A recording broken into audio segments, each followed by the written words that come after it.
Chapter 1. Elena. They say you should never surprise a politician because they are always hiding something. Usually it is a slush fund or a second family in Vermont, but in the case of my fiancé, Senator Marcus Sterling, it was his secretary. It was almost a cliché. It was so boring I should have been offended by the lack of creativity more than the infidelity itself. I stood in the doorway of his campaign headquarters, holding a bag of takeout Thai food that was rapidly cooling against my chest. The office was dim, lit only by the streetlights filtering through the blinds and the glow of the copier machine in the corner. The rhythmic squeaking of the mahogany desk filled the silence. It was the same antique desk my father had gifted him when he won the primary. That detail stung more than it should have. Marcus was busy. Very busy. I watched for a moment. It was a strange reaction, I know. Most women would scream. They would drop the Thai food and the pad Thai would splatter everywhere like a tragic culinary crime scene. They would storm in slapping faces and demanding answers. They would cry. I did not do any of that. I just stood there in my beige cashmere coat, feeling a cold numbness spread from my chest to my fingertips. "Oh God, yes," Marcus groaned. I winced. He used that exact same tone when he saw a good poll number. It was the sound of a man getting exactly what he felt he was owed. The woman beneath him was young. She had that wide-eyed, eager look that I had lost about 3 years ago when I realized that being a politician's wife meant being a prop. Her heels were on the floor. Red bottoms. Nice shoes. Shame about the taste in men. I looked down at the engagement ring on my finger. It was a 3-carat solitaire, flawless and cold. Just like our relationship. I had spent the last 2 years molding myself into the perfect Senate spouse. I wore the pastels. I smiled at the fundraisers. I ignored the way he checked his watch when I talked about my day. I had suppressed every chaotic impulse I had ever had just to be worthy of the Sterling name. I had starved myself to fit into sample sizes, and I had silenced my opinions to fit into his platform. And for what? To watch him sweat over a terrified intern on a Wednesday night. Something in my brain snapped. It was not a loud snap. It was quiet, like a rubber band giving up the ghost. It was the sound of the last thread of my patience disintegrating. I did not want to cry. I wanted to burn the city down. I set the bag of Thai food on the receptionist's desk. I hoped the smell of peanut sauce would haunt him. It would linger in the fabric of the expensive rug and cling to the curtains. Every time he walked past this desk, he would smell peanuts and betrayal. I turned around and walked out. The night air in Chicago was biting, but it felt good against my flushed skin. It felt real. I walked to my car, my heels clicking a sharp, angry rhythm on the pavement. I unlocked my pristine white Audi and slid into the driver's seat. The leather was cold. My hands were shaking. Not from sadness, from rage. Pure, uncut rage. It was a physical thing, a heat that started in my belly and clawed its way up my throat. I checked my reflection in the rearview mirror. My hair was perfect. My makeup was flawless. I looked like a porcelain doll. I looked like a victim. I hated it. I hated the beige coat. I hated the sensible pearls. I hated the woman staring back at me because she was a liar. She had pretended to be good for so long that she had almost forgotten she was dangerous. I needed to go somewhere loud. Somewhere dirty. Somewhere Marcus would never be caught dead in, because it would ruin his polling numbers with the suburban moms. I needed to go somewhere that would stain. I put the car in gear and peeled out of the parking lot, leaving the senator and his secretary to their mediocrity. I drove without a destination for 20 minutes until I saw the neon sign flickering in the distance. The Red Door. I had heard about this place. My father had warned me about it once when I was 18, telling me it was a hive of scum and villainy. He said the kind of men who went there were the kind who did not have retirement plans or consciences. He said good girls stayed on the north side, Well, I was done being a good girl. I parked the Audi between a rusted pickup truck and a motorcycle that looked like it had been through a war. I stuck out like a sore thumb. A rich girl in a cashmere coat walking into a dive bar on the wrong side of the tracks.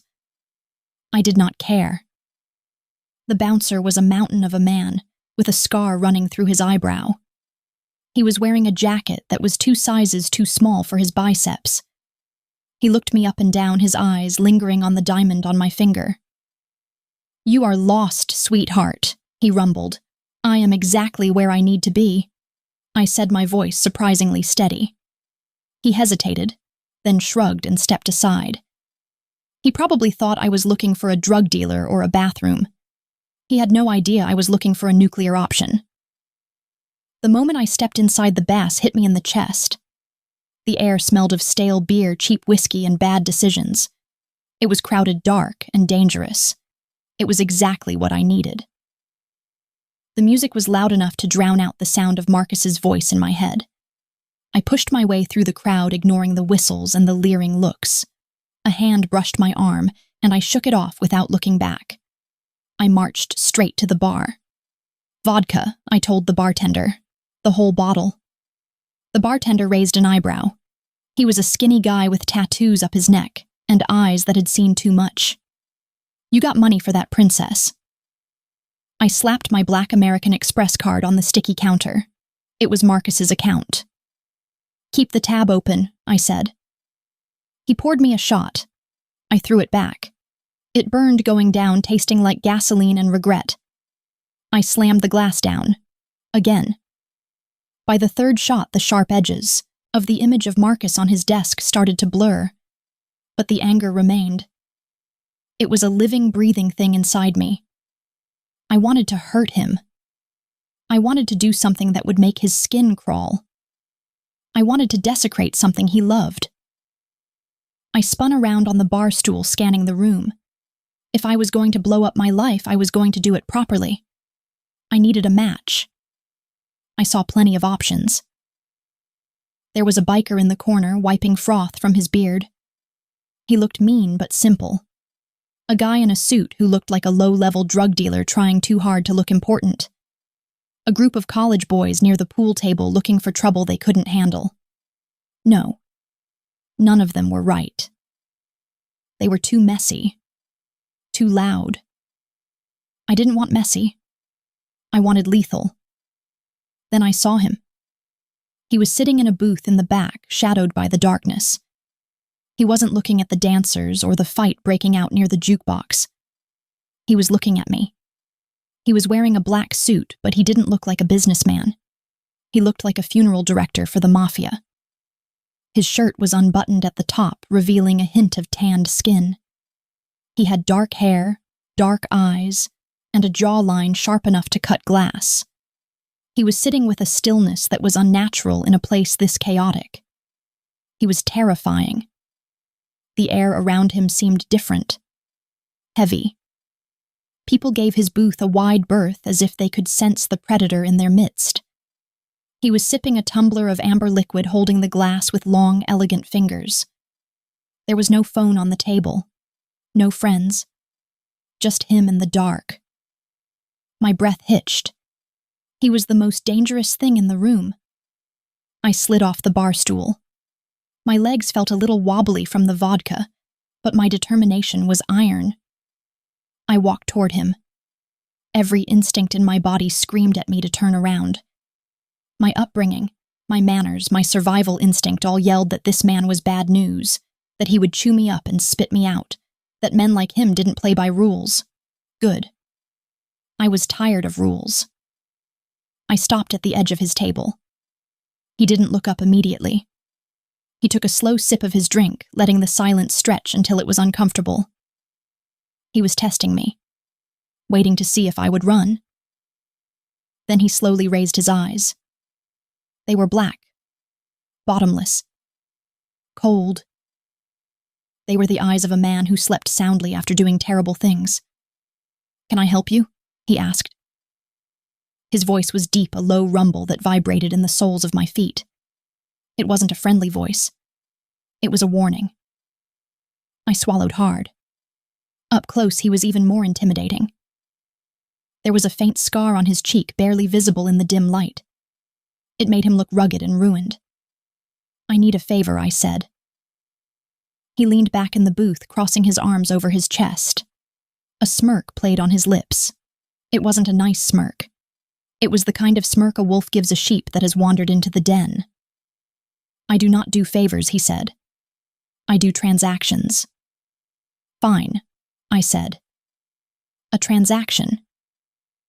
He looked me over, slowly starting from my heels, moving up my legs, lingering on my waist, and finally meeting my eyes again.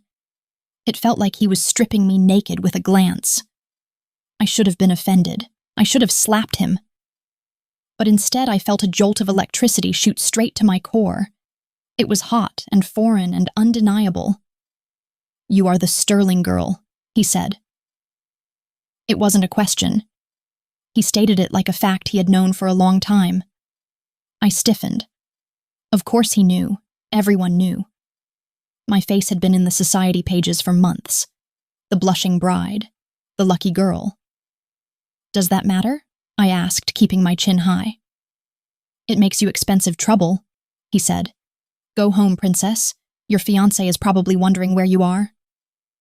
I laughed. It was a harsh, brittle sound that scraped my throat. "My fiancé is currently busy screwing his secretary on his desk," I said. The man's expression didn't change, but his eyes narrowed slightly. He set his glass down on the table with a soft clink. He didn't look surprised. He looked intrigued. "And you are here why?" "To cry about it." "No," I said, stepping closer. I leaned down, placing my hands on the table. I leaned into his space, smelling expensive cologne and tobacco. It was a heady mix.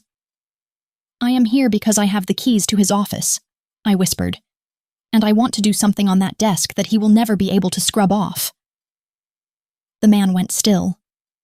For the first time, I saw a flicker of genuine interest in his eyes. He tilted his head, studying me like a puzzle he couldn't quite solve. He looked at my mouth, then my eyes, then my hands on his table. "You want revenge?" he said softly. "I want to burn his world down," I corrected. "But I need a match." He looked at me for a long moment. The noise of the bar seemed to fade away, leaving just the two of us in the bubble of tension. He was weighing me, measuring my resolve. Then he stood up. He was tall, towering over me. He had to be at least 6'3". The air shifted around us, the temperature dropping. He stepped out of the booth and loomed over me, blocking out the rest of the bar. His presence was overwhelming. "You are playing a dangerous game, Elena," he said, using my name like a caress and a threat all at once. I looked up at him, meeting his gaze. I refused to blink. "I don't care," I said. "Are you coming or not?" He stared at me and then he smiled. It was a terrifying, beautiful smile. It was the smile of the devil accepting a bargain. "Lead the way," he said. I turned and walked toward the exit, my heart hammering against my ribs. I knew I was making a mistake. A massive, colossal mistake. I was leading a wolf into the henhouse. But as I pushed open the heavy red door and stepped back into the cold night air, I realized something. I didn't care if he was the wolf. Tonight, I wanted to be the bite. Chapter 2. Luca. I followed her out of the bar, watching the way her hips swayed in that expensive coat. She was insane. That was my first thought. My second thought was that she was going to be the most entertaining thing that had happened to me in months. I knew exactly who she was. Elena Vance, heiress, socialite, the future Mrs. Senator Sterling. I had spent the last 6 months reading files on her, digging up dirt on her fiancé, trying to find a weak point in his armor so I could crush his anti-crime bill. The man was a nuisance. He was loud, self-righteous, and bad for business. I never expected the weak point to walk into my bar, order 3 shots of vodka, and ask me to defile his office. It was almost too easy. I should have said no. I was Luca Moretti, the underboss of the Chicago outfit. I had a meeting in 20 minutes with a supplier from Detroit who was notoriously impatient. I had a shipment coming in at the docks at midnight that required my personal oversight. I did not have time to indulge in a scorned woman's revenge fantasy, but when she had looked at me with those blue eyes burning with hate, I felt something twitch in my chest. She wasn't looking for comfort. She was looking for a weapon. And she had looked at every man in that bar and decided I was the sharpest one. She was right. I walked to my car, a sleek black Mercedes parked in the shadows away from the streetlights. She stopped by her white Audi. It was parked crookedly between two rusted trucks like a pearl dropped in the mud. "Get in," I said, unlocking my doors. She hesitated. Her hand hovered over her door handle. "We take my car," she said. "It has the parking permit for the building." I looked at the Audi. It was cute. It was safe. It was everything she was trying to escape. "I am not having sex in an Audi," I said. "Get in the car, Elena." She bristled at the command. I could see her mouth open to argue to tell me she was in charge here. Then she shut it.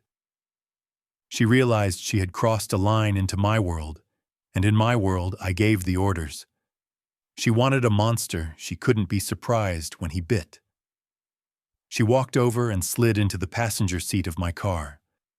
I got in and started the engine. It purred like a caged beast waiting to be let loose. I pulled out onto the road, driving smooth and fast. "Where is it?" I asked, even though I already knew. "Downtown," she said, staring out the window. 4th and Main. I glanced at her. She was gripping her purse so hard her knuckles were white. She was terrified. Good. She should be. She had no idea who I was. To her, I was just some rough trade from a dive bar, a warm body to use to hurt Daddy. If she knew my last name, she would be running in the opposite direction. "Why me?" I asked, breaking the silence. She didn't look at me.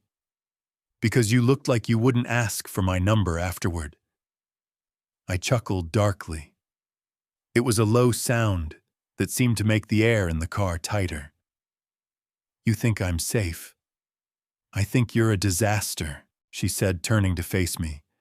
"And that is exactly what I need right now. A disaster." I reached over and rested my hand on her thigh. She flinched but didn't pull away. The fabric of her dress was silk, soft and expensive.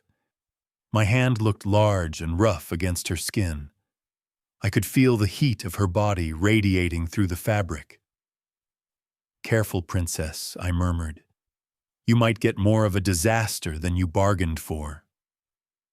She didn't speak for the rest of the ride. We pulled up to the campaign headquarters, a sleek glass building in the center of the financial district. It was late and the streets were empty. The city looked clean from here, deceptively peaceful. She pulled a key card from her purse. Her hands were shaking again. I took the card from her fingers. My skin brushed hers, and I felt a spark. A real one. It wasn't just lust. It was recognition. We were two predators circling the same kill. I unlocked the side door and we slipped inside. The lobby was quiet, the security guard nowhere to be seen. We took the elevator to the top floor. The silence in the elevator was heavy, thick with tension. I could hear her breathing fast and shallow. I watched the numbers climb. 1, 2, 3. She was staring at the doors, trying to keep her composure, but I could smell her anxiety. It was mixed with arousal, a potent combination. When the doors opened, she led me down a hallway lined with framed photos of her fiancé, shaking hands with babies and veterans. I wanted to smash every single one of them. Sterling was a rat, a corrupt hypocrite who took bribes with one hand and signed anti-mafia legislation with the other. And he was cheating on this woman. He was an idiot. She stopped in front of a heavy oak door. She took a deep breath, steeling herself. Then she pushed it open. The office was empty now. The lights were off, but the scent of sex still lingered in the air, faint but unmistakable. Or maybe it was just her imagination projecting her trauma onto the room. Either way, the energy in here was rancid. She walked over to the desk. It was a massive thing cluttered with files and a lukewarm takeout bag. "This is it," she said, her voice devoid of emotion. "This is where he did it." I walked up behind her. I could feel the heat radiating off her body. She was vibrating with adrenaline. She looked small against the backdrop of the city skyline visible through the window, but she felt dangerous. So I said, my voice low, right in her ear, "What do you want to do about it?" She turned around to face me. Her eyes were wild. "I want you to fuck me," she whispered. "Right here. On his papers.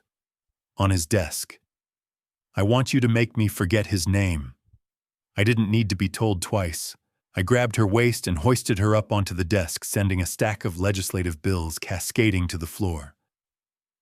She gasped, her hands grabbing my shoulders to steady herself.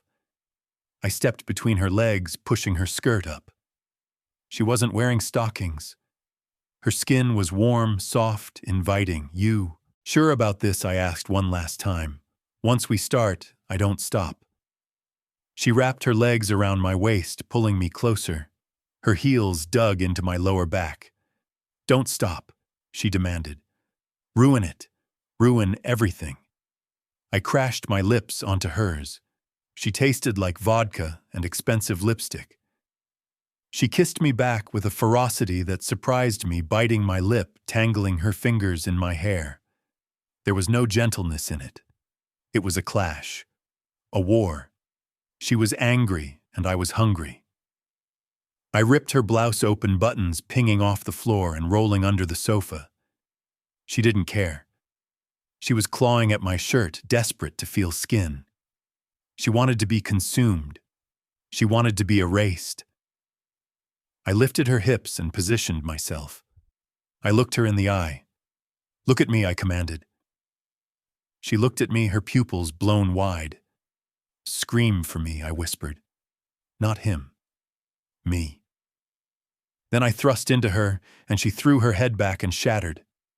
We destroyed that office. We knocked over the lamp. We swept the computer monitor aside. We made a mess of everything Marcus Sterling held dear. I drove into her with a punishing rhythm, taking everything she offered and demanding more. She was tight, wet, and perfect. She dug her nails into my shoulders, screaming my name. Or rather, screaming simply because she had no words left. For the next hour, Elena Vance didn't look like a senator's wife. She looked like mine. When it was over, she lay on the desk, her chest heaving, her hair a chaotic halo around her head. Her skin was flushed, a beautiful shade of pink. I stood up, adjusting my clothes. I felt a strange sense of satisfaction, not just sexual, but strategic. I had taken something that belonged to my enemy, and I had made it mine. I had branded her. Even if she never saw me again, she would never be able to look at this desk without remembering my hands on her body. I picked up my suit jacket from the floor. It was wrinkled, but I didn't care. I draped it over her naked form. She was starting to shiver, the adrenaline wearing off, leaving the reality of what she had done to settle in. I leaned down and brushed a stray hair from her forehead. She looked at me, her eyes hazy. "Who are you?" she whispered. I smirked. "The guy who just ruined you for anyone else," I said. I grabbed a notepad from the floor and a pen. I scribbled a quick note. "Next time, ask my name before you beg." I left the note on the desk next to her hand. I walked to the door, not looking back. I needed to leave before I did something stupid like stay. Before I decided to wrap her up in that jacket and take her home with me. But as the elevator doors closed, I knew one thing for certain. This wasn't a one-time transaction. I had just started a war. and I intended to win. Chapter 3. Elena. I woke up to the smell of cold coffee and expensive leather. For a terrifying second, I didn't know where I was. My back was stiff, my neck was sore, and there was a persistent throbbing behind my eyes that whispered vodka. I shifted, and a stack of papers slid out from under my leg, fluttering to the floor like dead leaves. Then it hit me. The campaign office. The desk. The stranger. I sat up so fast the room spun. The morning sun was streaming through the blinds, illuminating the absolute wreckage of Senator Marcus Sterling's office. It looked like a tornado had touched down inside the room, specifically a tornado fueled by rage and lust. The lamp was on its side. The Thai food I had left on the receptionist's desk outside was the least of Marcus's problems now. His precious legislative drafts were crinkled and scattered across the carpet. His leather chair was spun around facing the window like a sulking child. And I was naked. Well, mostly. I looked down. I was draped in a black suit jacket. It was heavy-tailored and smelled like cedar tobacco and something dark and masculine that made my stomach flip. He was gone. I scanned the room, half expecting him to be sitting in the corner, watching me with those terrifying black eyes, but the office was empty. The silence was heavy, broken only by the hum of the HVAC system. I felt a strange cocktail of emotions swirling in my chest. Shame. Yes, a little. Panic. Definitely. But underneath that, there was a cold, hard knot of satisfaction. I had done it. I had actually done it. I looked at the desk. Right next to my hand, resting on top of a crumpled poll report, was a notepad. I picked it up. The handwriting was sharp, angular, and aggressive. It looked like the handwriting of a man who used a fountain pen as a weapon. Next time, ask my name before you beg. My breath hitched. I read it again. The arrogance of it made my cheeks heat up. Beg. I hadn't begged. Had I? The memories were a blur of skin and friction and commands I had followed without question. I remembered his hands on my waist. I remembered the way he had looked at me like I was something delicious he was about to devour. I remembered asking him not to stop. Okay, maybe I had begged a little. I crumpled the note in my fist. I needed to get out of here. Marcus usually came in at 8. I glanced at the clock on the wall. 7:15. Panic spiked in my chest, replacing the lingering arousal. If Marcus walked in now and found me naked on his desk, wrapped in another man's coat, I wouldn't just lose my dignity. I would lose the upper hand. And right now, the upper hand was the only thing I had left. I scrambled off the desk, my legs wobbling. I felt like a newborn foal in high heels. I found my dress in a heap near the bookshelf. 2 buttons were missing. I didn't care. I pulled it on my fingers, shaking as I tried to make myself look presentable. The silk was wrinkled and I smelled like sex and expensive cologne. I looked around for my underwear. I checked under the desk. I checked near the sofa. Nothing. I paused. I looked at the filing cabinet where Marcus kept his donor lists. Leave them. The thought was petty. It was childish. It was perfect. Let Marcus find them. Let him explain to his secretary why his fiance's lace thong was under his filing cabinet. Let him wonder what happened here. Let him smell the other man on his leather chair. I grabbed my purse and my shoes, not bothering to put the heels back on. I walked barefoot to the door, clutching the stranger's jacket around my shoulders like a shield. I should have left it. It was evidence. But I couldn't bring myself to drop it. It was warm, and right now I felt very, very cold. I peered into the hallway. Empty. I made a break for the elevator. I pressed the button, aggressively tapping my foot against the carpet. Come on, come on. When the doors slid open, I practically dived inside. I watched the numbers descend my heart, hammering against my ribs. 4th floor, 3rd floor, 2nd floor. When the doors opened to the lobby, I kept my head down. The security guard was there now, a chubby man named Earl who was nursing a coffee. Morning, Earl? I said, my voice surprisingly steady. He looked up, blinking. Miss Vance. You are here early. I just came to drop off some files, I said, clutching the jacket tighter around me, hoping he wouldn't notice my bare feet, or the fact that I looked like I had been dragged through a hedge. Have a good day, Earl. I pushed through the glass doors and hit the sidewalk. The morning air was crisp and busy. People were rushing to work in suits, holding briefcases. They looked so normal, so put together. I felt like an alien. I made it to my car without collapsing. Once I was safe inside the white leather interior of my Audi, I locked the doors and let out a scream that had been building in my throat for 12 hours. It was a raw, ugly sound. It wasn't a scream of fear. It was a scream of release. I gripped the steering wheel, my forehead resting against the cool leather. I am free, I whispered. I didn't feel free, I felt terrifyingly untethered. I pulled out my phone. 7 missed calls from Marcus. 3 texts. Where are you? I am at home, you are not here. Elena, stop being dramatic. Dramatic. I laughed. It was a dry, humorless sound. The audacity of this man. He cheats on me in his office and then calls me dramatic for not being home to cook him breakfast. I typed a reply. My thumbs flew across the screen. I went to the office to bring you dinner last night. I hope your secretary tastes better than pad thai. We are done. Do not come to the apartment. I am changing the locks. I hit send. Then I blocked his number. I started the car and drove home. I took the long way, driving along the lake shore, watching the water churn against the rocks. I needed a minute. I needed to remember who I was before I walked into that apartment and started packing. When I finally got home, the apartment felt foreign. It was filled with wedding gifts, a crystal vase from my aunt, a set of silver candlesticks from the mayor. It all looked like clutter now. I went straight to the bathroom. I turned the shower on as hot as it would go. I stripped off the ruined dress and threw it in the trash. I stepped under the spray, letting the scalding water beat against my skin.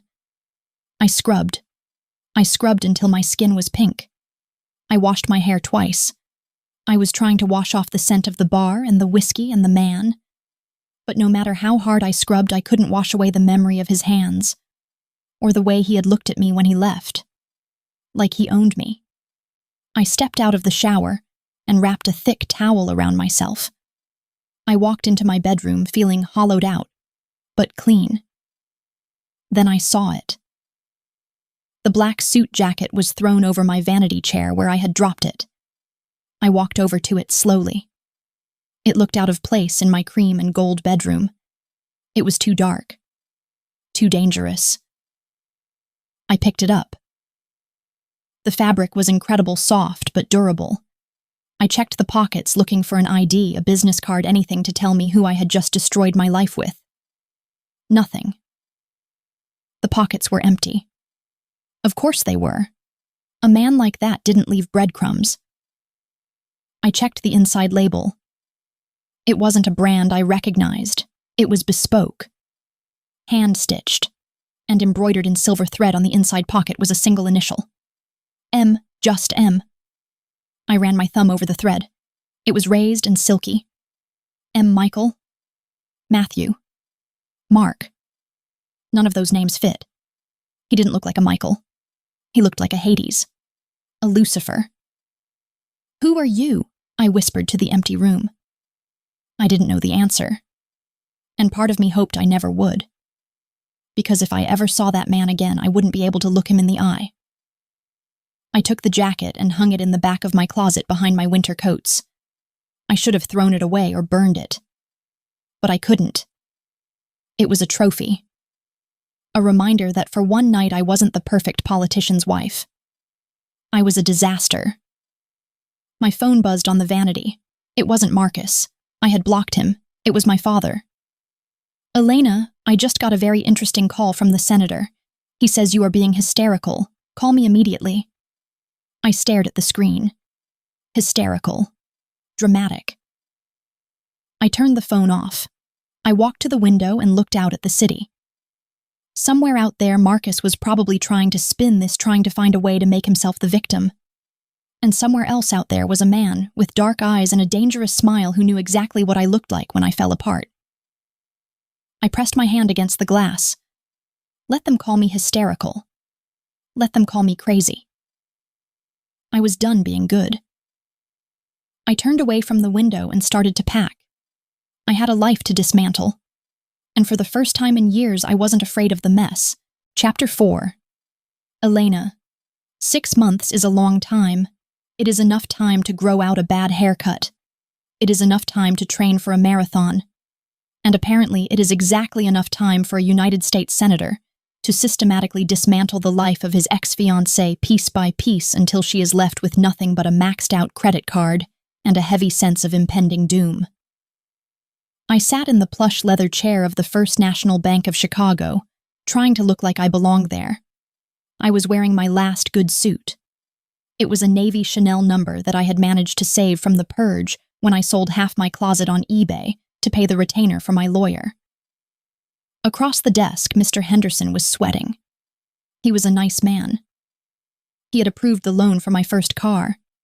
He had been to my engagement party. He had eaten the mini crab cakes and shaken Marcus's hand. Now he couldn't even look me in the eye. "I am sorry, Elena," he said, his voice tight. "It is out of my hands." The risk assessment on Vance Shipping came back flagged. "We cannot extend the line of credit." I gripped the arms of the chair. My fingernails dug into the leather.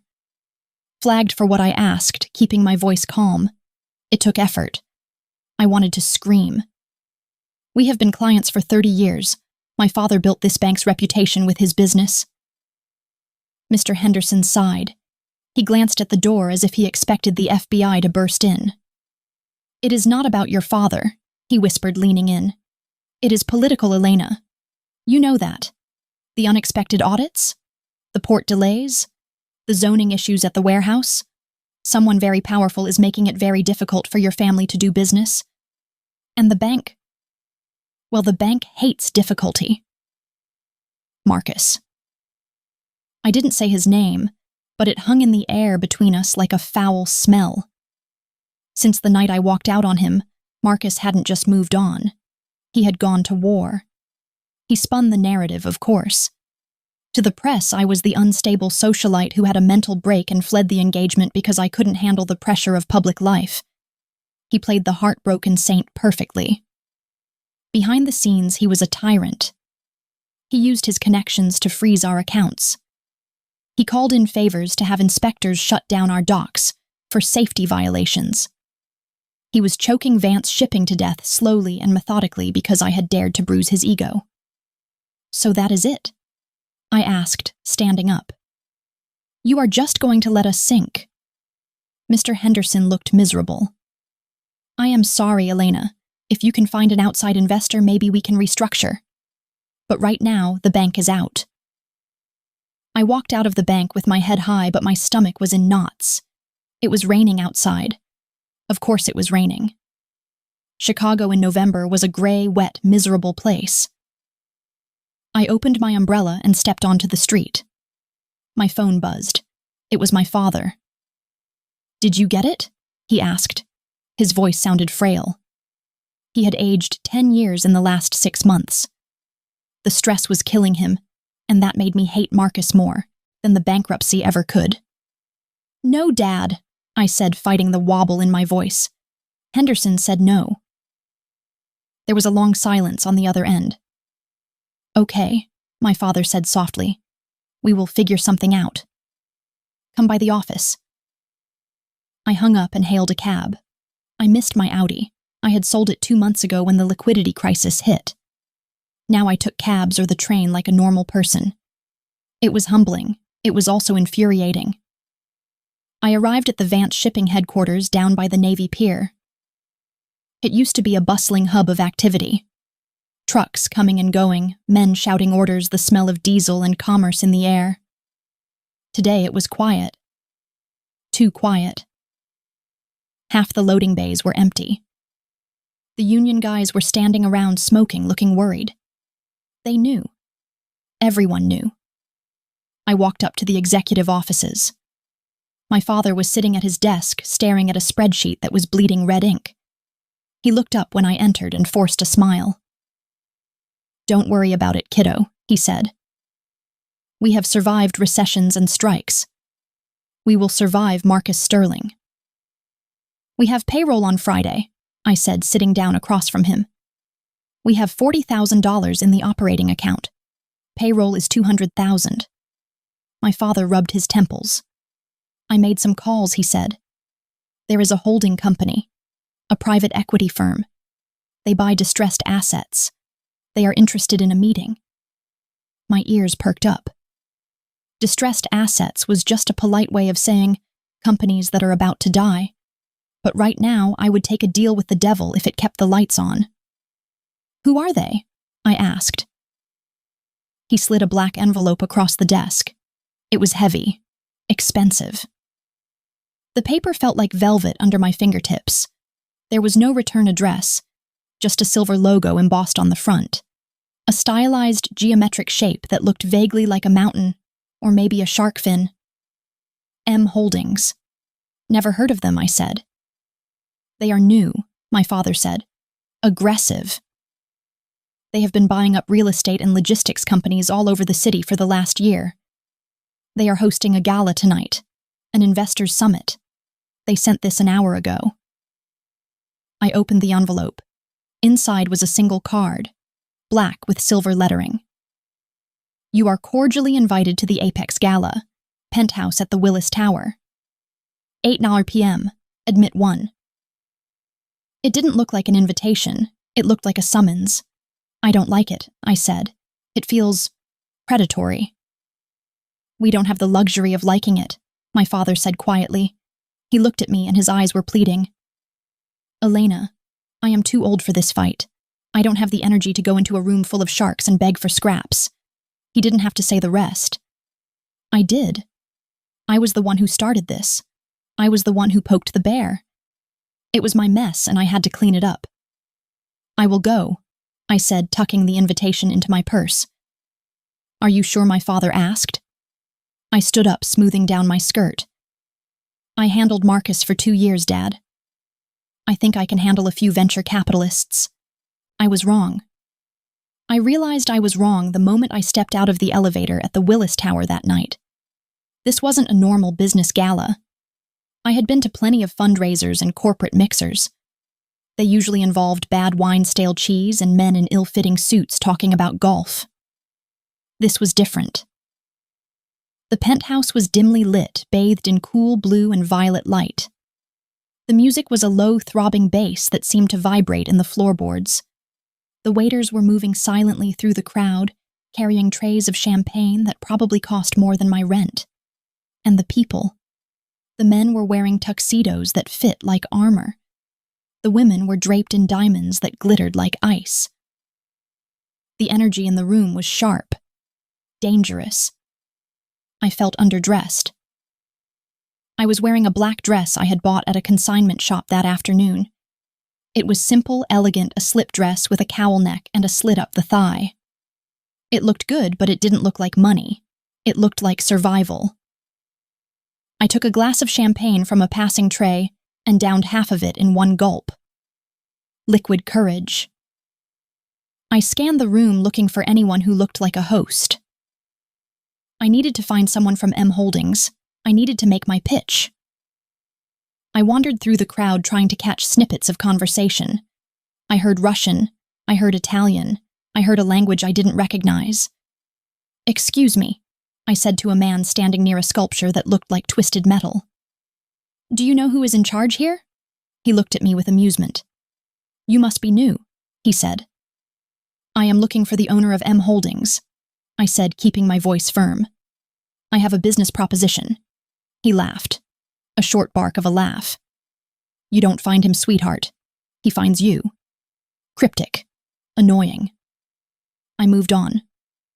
I spent an hour working the room and getting nowhere. I was starting to feel desperate. The clock was ticking. If I didn't secure funding by tomorrow, Vance Shipping would bounce payroll checks. The union would walk. The Port Authority would pull our license. It would be over. I needed air. I walked toward the floor-to-ceiling windows that overlooked the city. The view was breathtaking. Chicago sprawled out below a grid of gold and amber lights. Somewhere down there was Marcus, probably sleeping soundly in his silk sheets. "I hate you," I whispered to the glass. Hate is a strong word. The voice came from the shadows to my right. I froze. I knew that voice. It had been 6 months. I had heard it only once for a few hours in a dark room. But I remembered the timbre of it, the way it wrapped around my spine and pulled tight. No, it couldn't be. I turned around slowly. He was standing in the corner, leaning against a pillar. He was wearing a tuxedo tonight. Black velvet. It fit him perfectly, emphasizing the breadth of his shoulders and the lean power of his frame. His hair was slightly longer than I remembered, brushed back from his forehead. But the eyes were the same. Black. Bottomless, mocking. The man from the bar, the man from the desk, the man I had used and discarded like a cheap toy. My heart stopped beating. Then it restarted at double speed. "You," I breathed. He swirled the whiskey in his glass, the ice clinking softly. He didn't look surprised to see me. In fact, he looked like he had been waiting. "Hello, Elena," he said. I took a step back. My mind was racing. What was he doing here? Was he a waiter? Security? A guest? How? "What are you doing here?" I stammered. He pushed off the pillar and took a step toward me. The crowd seemed to part for him instinctively. "I work here," he said. "You work here?" I repeated. Something like that. I looked him up and down. He didn't look like an employee. He looked like the king of the castle. "I need to go," I said. Panic was rising in my throat. This was too much. I could handle the bankruptcy. I could handle Marcus. I could not handle this ghost from my past showing up in the middle of my professional crisis. I turned to leave, but he moved fast. 1 second, he was 5 feet away. The next, he was right in front of me, blocking my path. He didn't touch me, but his presence was a wall I couldn't cross. Leaving so soon, he asked, his voice low. "You haven't even heard my pitch yet." "Your pitch?" I asked, confused. He took a sip of his drink, his eyes locked on mine. "You are here for money, aren't you?" "For Vance shipping."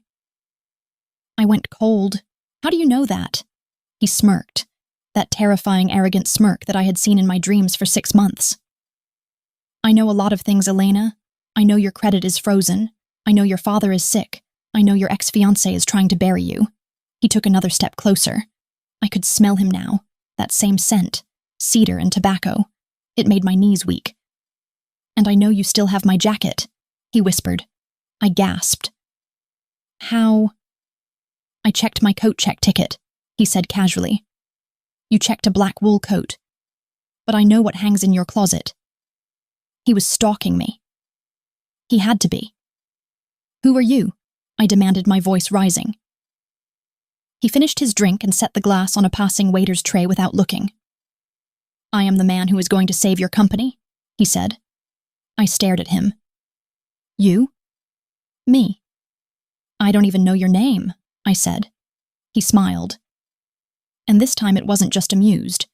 It was predatory. "I told you to ask my name before you begged Elena. You didn't listen." He extended a hand toward the center of the room, where a microphone was set up on a small stage. The music died down. The room went silent. "Watch," he said. He walked past me, his shoulder brushing mine, sending a shockwave through my body. He walked up the steps to the stage. He adjusted the microphone. He looked out at the crowd of sharks and billionaires, and they all went still. They looked at him with respect, with fear. "Good evening," he said, his voice amplified, filling the penthouse. "Thank you all for coming." He looked straight at me across the room. "I am Luca Moretti, CEO of Moretti Holdings." The room erupted in polite applause. I stood there frozen. Moretti, I knew that name, not from the business pages, from the crime blotter. The Moretti family ran Chicago. They were the mob.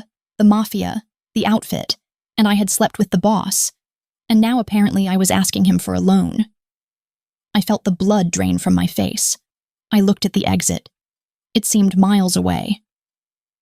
Luca Moretti finished his speech, but his eyes never left mine. He stepped off the stage and started walking toward me. I realized then that this wasn't a coincidence. The bankruptcy, the invitation, the gala, it was a trap. And I had walked right into it. Chapter 5. Luca. I watched the color drain from her face. It was fascinating. Usually when I walked into a room, people reacted with fear or sycophancy. They either wanted to be me or they wanted to avoid being killed by me. But Elena Vance looked at me like I was a ghost that had just crawled out of her closet to haunt her. She looked beautiful in her panic. The black dress she was wearing was simple, too simple for a crowd like this. It screamed of modesty and budget cuts. But the way it clung to her hips and the way the slit teased the top of her thigh reminded me vividly of the night she had wrapped those legs around my waist. I stepped off the stage. The applause was dying down, replaced by the low hum of conversation, as the sharks in the room went back to their champagne and their scheming. I didn't care about them. I only cared about the woman who was currently calculating the distance to the elevator. She turned on her heel. She was fast. I was faster. I cut through the crowd, moving with the fluid grace that came from years of navigating rooms full of enemies. I intercepted her just as she reached the hallway leading to the exit. "Going somewhere, Elena?" I asked. She froze. Her hand was hovering over the elevator call button. She turned slowly to face me. Her blue eyes were wide, but there was fire in them. Good. I didn't want a victim. I wanted a fighter. "Get away from me," she hissed. Her voice was low, trembling with a mix of rage and terror. I took a step closer, crowding her against the marble wall.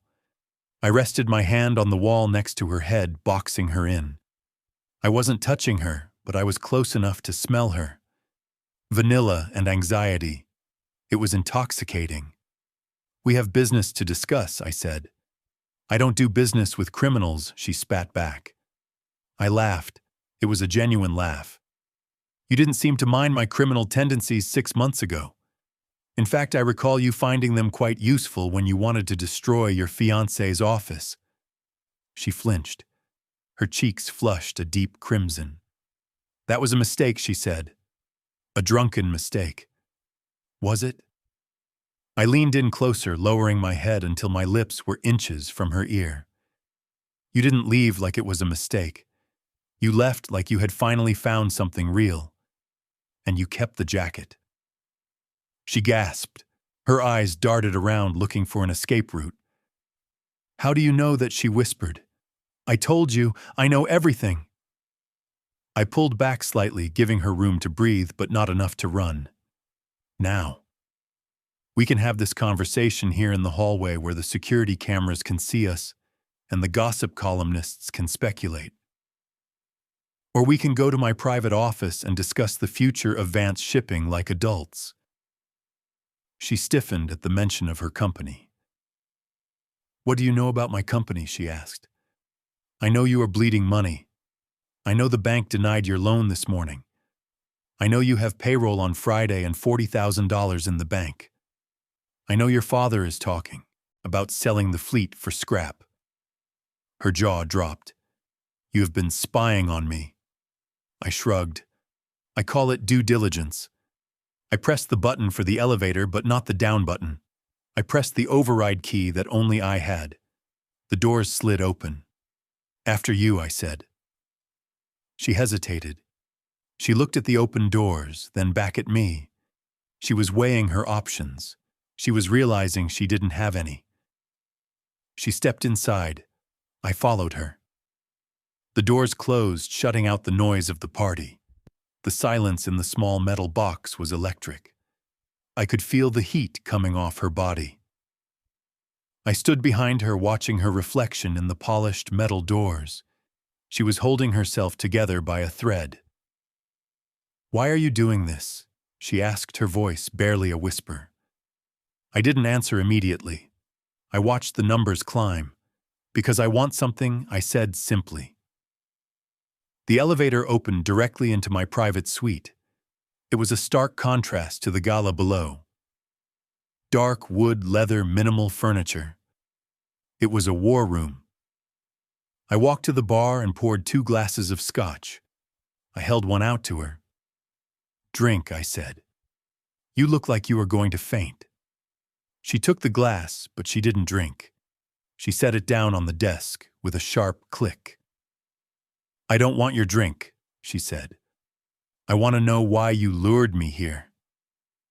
I walked around the desk and sat down in my leather chair.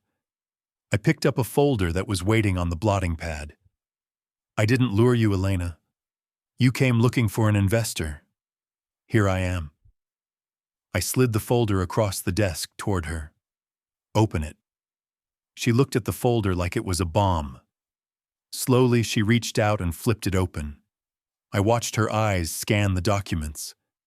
I saw the moment the realization hit her. Her breath hitched. Her hand flew to her mouth. This is the promissory note," she said, looking up at me in horror. "You bought the debt." "I bought it all," I confirmed. "The bank loan, the mortgage on the warehouse, the lien on the fleet. As of 9 o'clock this morning, Vance Shipping belongs to Moretti Holdings." She dropped the folder, the papers scattered across the desk. "You own me," she whispered. I leaned back in my chair, steepling my fingers. "Technically, I own your debt. But yes, effectively, I own you." "Why?" she demanded, her voice rising. "Why would you do this? My family has nothing to do with you. We are legitimate." I stood up. The casual amusement was gone now. This was the part where I stopped playing games. I walked around the desk until I was standing right in front of her. She had to tilt her head back to look me in the eye. "Because of him," I said. "Him." "Sterling," I said. "Your ex." Her eyes narrowed. "What does Marcus have to do with this?" "Everything," I said. I paced the room, letting the anger I had been suppressing for months bleed into my voice. "Marcus Sterling has been a thorn in my side for 2 years. He uses his platform to attack my business. He raids my warehouses. He seizes my assets. He preaches about law and order, while he takes bribes from the cartels to look the other way." I stopped and looked at her. "He is a hypocrite, and I hate hypocrites." I walked back to her. "When you walked into my bar that night, I saw an opportunity. I saw a way to hurt him, to embarrass him, but then—" I paused. My gaze dropped to her lips, then back up to her eyes. "Then I realized you hate him just as much as I do." She didn't deny it. She couldn't. "So what?" she asked. "You want me to be what? Your spy? You want me to get back together with him and feed you information?" I laughed harshly. "God, no. I would never let you go back to him." "Then what do you want?" I reached into my jacket pocket and pulled out a small velvet box. I tossed it onto the desk. It landed with a soft thud next to the bankruptcy papers. She stared at it. "Open it," I said. She reached out her hand, shaking. She flipped the lid. Inside was a diamond, a massive emerald-cut diamond set in platinum. It was bigger than the one Marcus had given her. Cleaner, sharper. "What is this?" she asked, her voice barely audible. "A proposal," I said. She looked up at me, her face pale. "You want to marry me?" "I want a partnership," I corrected. I leaned against the edge of the desk, crossing my ankles. "Here is the deal, Elena. I forgive the debt. I inject $20 million into Vance Shipping. Your father retires comfortably. Your workers keep their jobs. The union stays happy. And in exchange," she asked, "in exchange you marry me." She stared at me like I had grown a second head. "You are insane," she said. "Maybe," I said. "But listen to the rest." I stood up and moved into her personal space again. "It is a business arrangement. I need legitimacy. The federal investigation into my holdings is heating up. If I am married to a respectable society woman from a legacy family, the heat dies down. They can't raid a company run by the Vance son-in-law without better cause. And what do I get out of it besides not being homeless?" she asked. I smiled, a dark, wicked smile. "You get protection." I reached out and tucked a strand of hair behind her ear. She shivered. "Marcus isn't done with you, Elena. He is vindictive. He won't stop until you are on the street, unless you are untouchable." I let my knuckles graze her cheek. "If you are my wife, you become untouchable. If he comes near you, I break his hands. If he tries to audit your company, I bury his career. I will be the weapon you were looking for that night at the bar. Only this time I won't just ruin his desk. I will ruin his life." She stared at me. I could see the wheels turning in her head. She was terrified of me, yes, but she was tempted. I saw her look at the ring, then at the papers, then at me, and we would have to live together, she asked. "Yes." And I knew what she was asking. I leaned in close enough to brush my lips against her ear. "It has to look real, Elena. That means we share a house. We share a name. And yes, we share a bed." She let out a shaky breath. "You said this was business," she whispered. I pulled back and looked into her eyes. The air between us was crackling with the same electricity that had been there in the office. "It is business," I said. "But I think we both know that isn't the only reason you are considering it." I grabbed her hand and pressed it against my chest, right over my heart. "You liked the darkness, Elena. You liked the way I touched you. You liked not having to be the good girl." I moved her hand down, pressing it flat against my stomach. "Marry me and you never have to be good again." She pulled her hand away as if burned. She took a step back, breathing hard. "I need time," she said. I checked my watch. "You have until midnight," I said. "That is when the bank processes the default." I walked over to the door and held it open. "Go back to the party. Drink some champagne. Think about it." She walked to the door. She stopped on the threshold and looked back at me. She looked torn. She looked dangerous.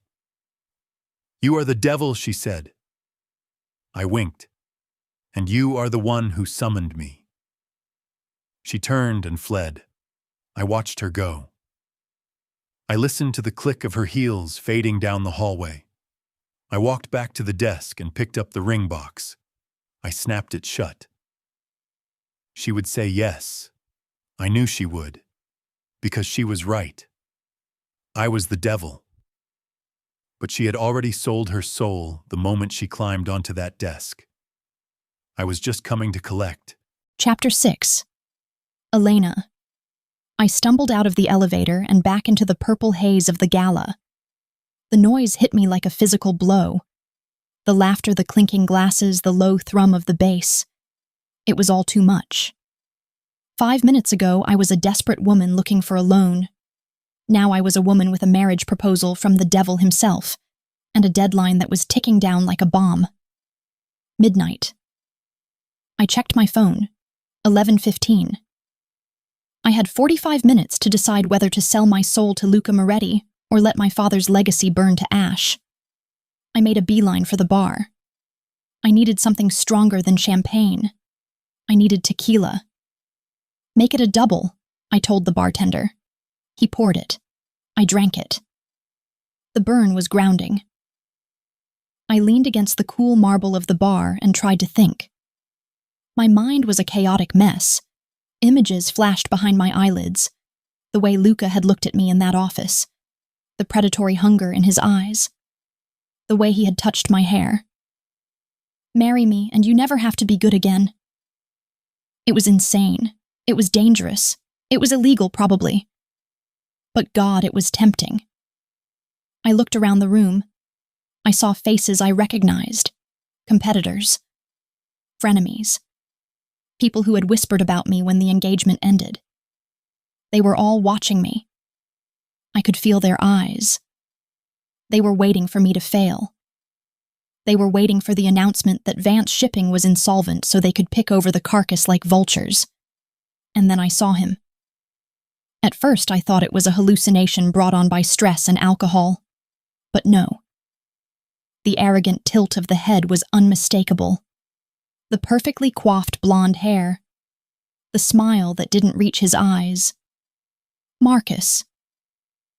He was standing near the entrance talking to a group of real estate developers. He was laughing. He looked golden, untouched. While my life was crumbling, he was sipping champagne and making jokes. I felt the rage spike in my blood. It was hot and sharp. I tried to turn away to disappear into the crowd before he saw me. I wasn't ready to face him. Not tonight. Not when I was this fragile. But luck was not on my side. "Elena," he called out. His voice carried over the music. Heads turned. I froze. I took a deep breath, forcing my spine to straighten. I put on my mask, the cool, detached mask of the perfect socialite. I turned around. "Hello, Marcus," I said, my voice flat. He walked over to me. He was wearing a navy tuxedo that I had picked out for him 3 months ago. Seeing it on him made me nauseous. "You look tired," he said, looking me up and down with a mixture of pity and satisfaction. "It has been a long week," I said. "I heard about the bank loan," he said, lowering his voice to a conspiratorial whisper. "Tough break, Elle. Henderson is a stickler for risk assessment." I stared at him. The audacity. "You would know," I said, "since you are the one who told him to flag the account." Marcus didn't even blink. He took a sip of his drink, his eyes dancing with amusement. "I don't know what you are talking about. I am just a concerned friend. I hate to see you struggling. Your father looks like he is about to have a heart attack." My hands curled into fists at my sides. "Leave my father out of this." Marcus stepped closer, invading my personal space. He smelled like expensive soap and hypocrisy. "Look, Elena, let's be realistic. Vance Shipping is dead in the water. You are drowning. But I am a generous man. I can make a call. I can get the bank to unfreeze the assets." I narrowed my eyes. "And what would that cost me?" He smiled. It was the smile he used on campaign posters. The one that promised hope but delivered nothing. "Just stop this nonsense," he said. "Call off the lawyers. Issue a statement saying you were unwell when you ended the engagement. We don't have to get married right away, but we can be seen together. Repair my image. Repair your credit. It is a win-win." I stared at him in horror. "You want me to be your prop again?" I whispered. "After you cheated on me, after you tried to bankrupt my family." He shrugged. "Everyone makes mistakes, Elle. The public loves a forgiveness arc. It polls very well. Besides, what is your alternative? You are going to lose everything by morning. Who is going to save you?" He reached out and placed his hand on my bare arm. His palm was clammy. "Come on, Elle. Be a good girl. Be a good girl." Those 4 words echoed in my head. They bounced around, rattling against the cage I had built for myself. I looked at his hand on my arm. Then I looked past him toward the elevators. I saw Luca. He had come down from his office. He was standing on the edge of the dance floor watching us. He wasn't interfering. He wasn't rushing over to save me. He was just watching, waiting. His face was a mask of dark, impassive calm, but his eyes were locked on Marcus's hand on my arm. I remembered what he had said upstairs. "If he comes near you, I break his hands." I looked back at Marcus, at his smug face, at his complete confidence that he had won because he thought I was weak. He thought I was still the woman who color-coordinated his ties and laughed at his bad jokes. He didn't know I had died in a campaign office 6 months ago, and he didn't know who had resurrected me. I took a step back, shaking Marcus's hand off my arm like it was a spider. "No," I said. Marcus blinked. "Excuse me." I said no. I repeated, my voice gaining strength. "I am not your prop. I am not your redemption arc, and I would rather burn my company to the ground than let you save it." Marcus's face hardened. The nice guy mask slipped, revealing the petty tyrant underneath. "Don't be stupid, Elena. It is almost midnight. When that clock strikes 12, you are nothing. You are a bankrupt spinster with a ruined reputation. You need me." I laughed. It was the same laugh I had unleashed in the elevator earlier. Wild, free. "I don't need you, Marcus. I never did." I turned my back on him. "Elena, come back here," he hissed, grabbing for my arm. Again. I spun around, my eyes blazing.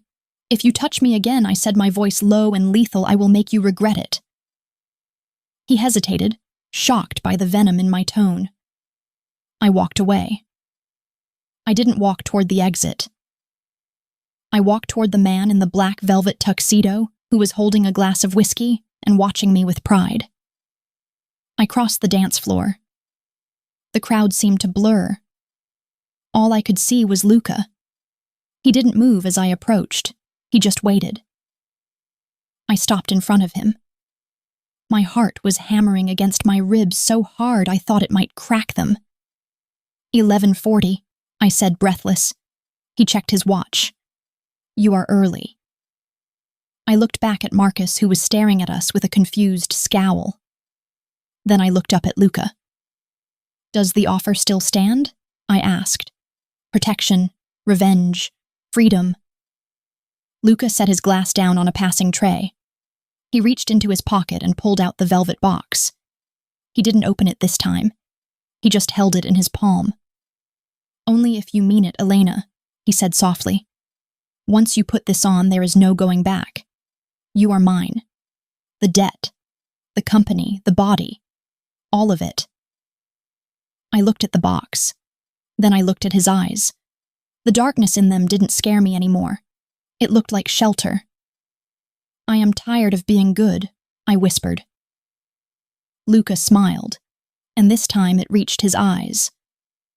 "Good." He opened the box. The diamond glittered under the chandeliers. He took my left hand. His fingers were warm and calloused. He slid the ring onto my finger. It was a perfect fit. Heavy. Substantial. It felt like a shackle and a shield all at once. He didn't let go of my hand. "Ready to start a war?" he asked. I squeezed his hand back. "Burn him," I said. Luca nodded. He turned, pulling me with him, and walked toward the stage. The music cut out as he approached the microphone. The room went silent again. All eyes were on us. I saw Marcus push his way to the front of the crowd, his face pale, his eyes fixed on the massive rock on my finger. Luca pulled the microphone stand down. He wrapped an arm around my waist, pulling me flush against his side. It was a possessive claim. A warning to every man in the room. "Ladies and gentlemen," Luca said, his voice booming, "I have an announcement." He paused, letting the tension build. He looked directly at Marcus. "I am pleased to announce that Moretti Holdings has acquired a new asset today. We have fully acquired the debt of Vance Shipping." A gasp went through the room. I saw my father in the back, clutching his chest but looking hopeful. I saw Marcus look like he had been slapped. But Luca wasn't done. However, he continued, his hand tightening on my waist. "That is not the only union we are celebrating tonight." He looked down at me. For a second, the room disappeared. It was just us. The predator and his willing prey. Please join me in congratulating my fiancée, Elena Vance. The silence that followed was absolute. It was the sound of 100 socialites having their collective minds blown. Then the whispers started. A roar of gossip. I looked at Marcus. He was white as a sheet. He looked terrified. He knew what this meant. He knew he couldn't touch me now. He knew he had lost. Luca leaned down and kissed me. It wasn't a polite engagement peck. It was deep, searing, and possessive. He kissed me like he was branding me right there on stage in front of God and the entire city of Chicago. When he pulled back, I was breathless, my lips swollen. "Smile, princess," he whispered against my ear. "We are on camera." I looked out at the crowd. I looked at Marcus. And for the first time in 6 months, I smiled. A real, genuine smile. Let the war begin. Chapter 7. Luca. The silence in the room didn't last long. It was broken by the explosion of camera flashes.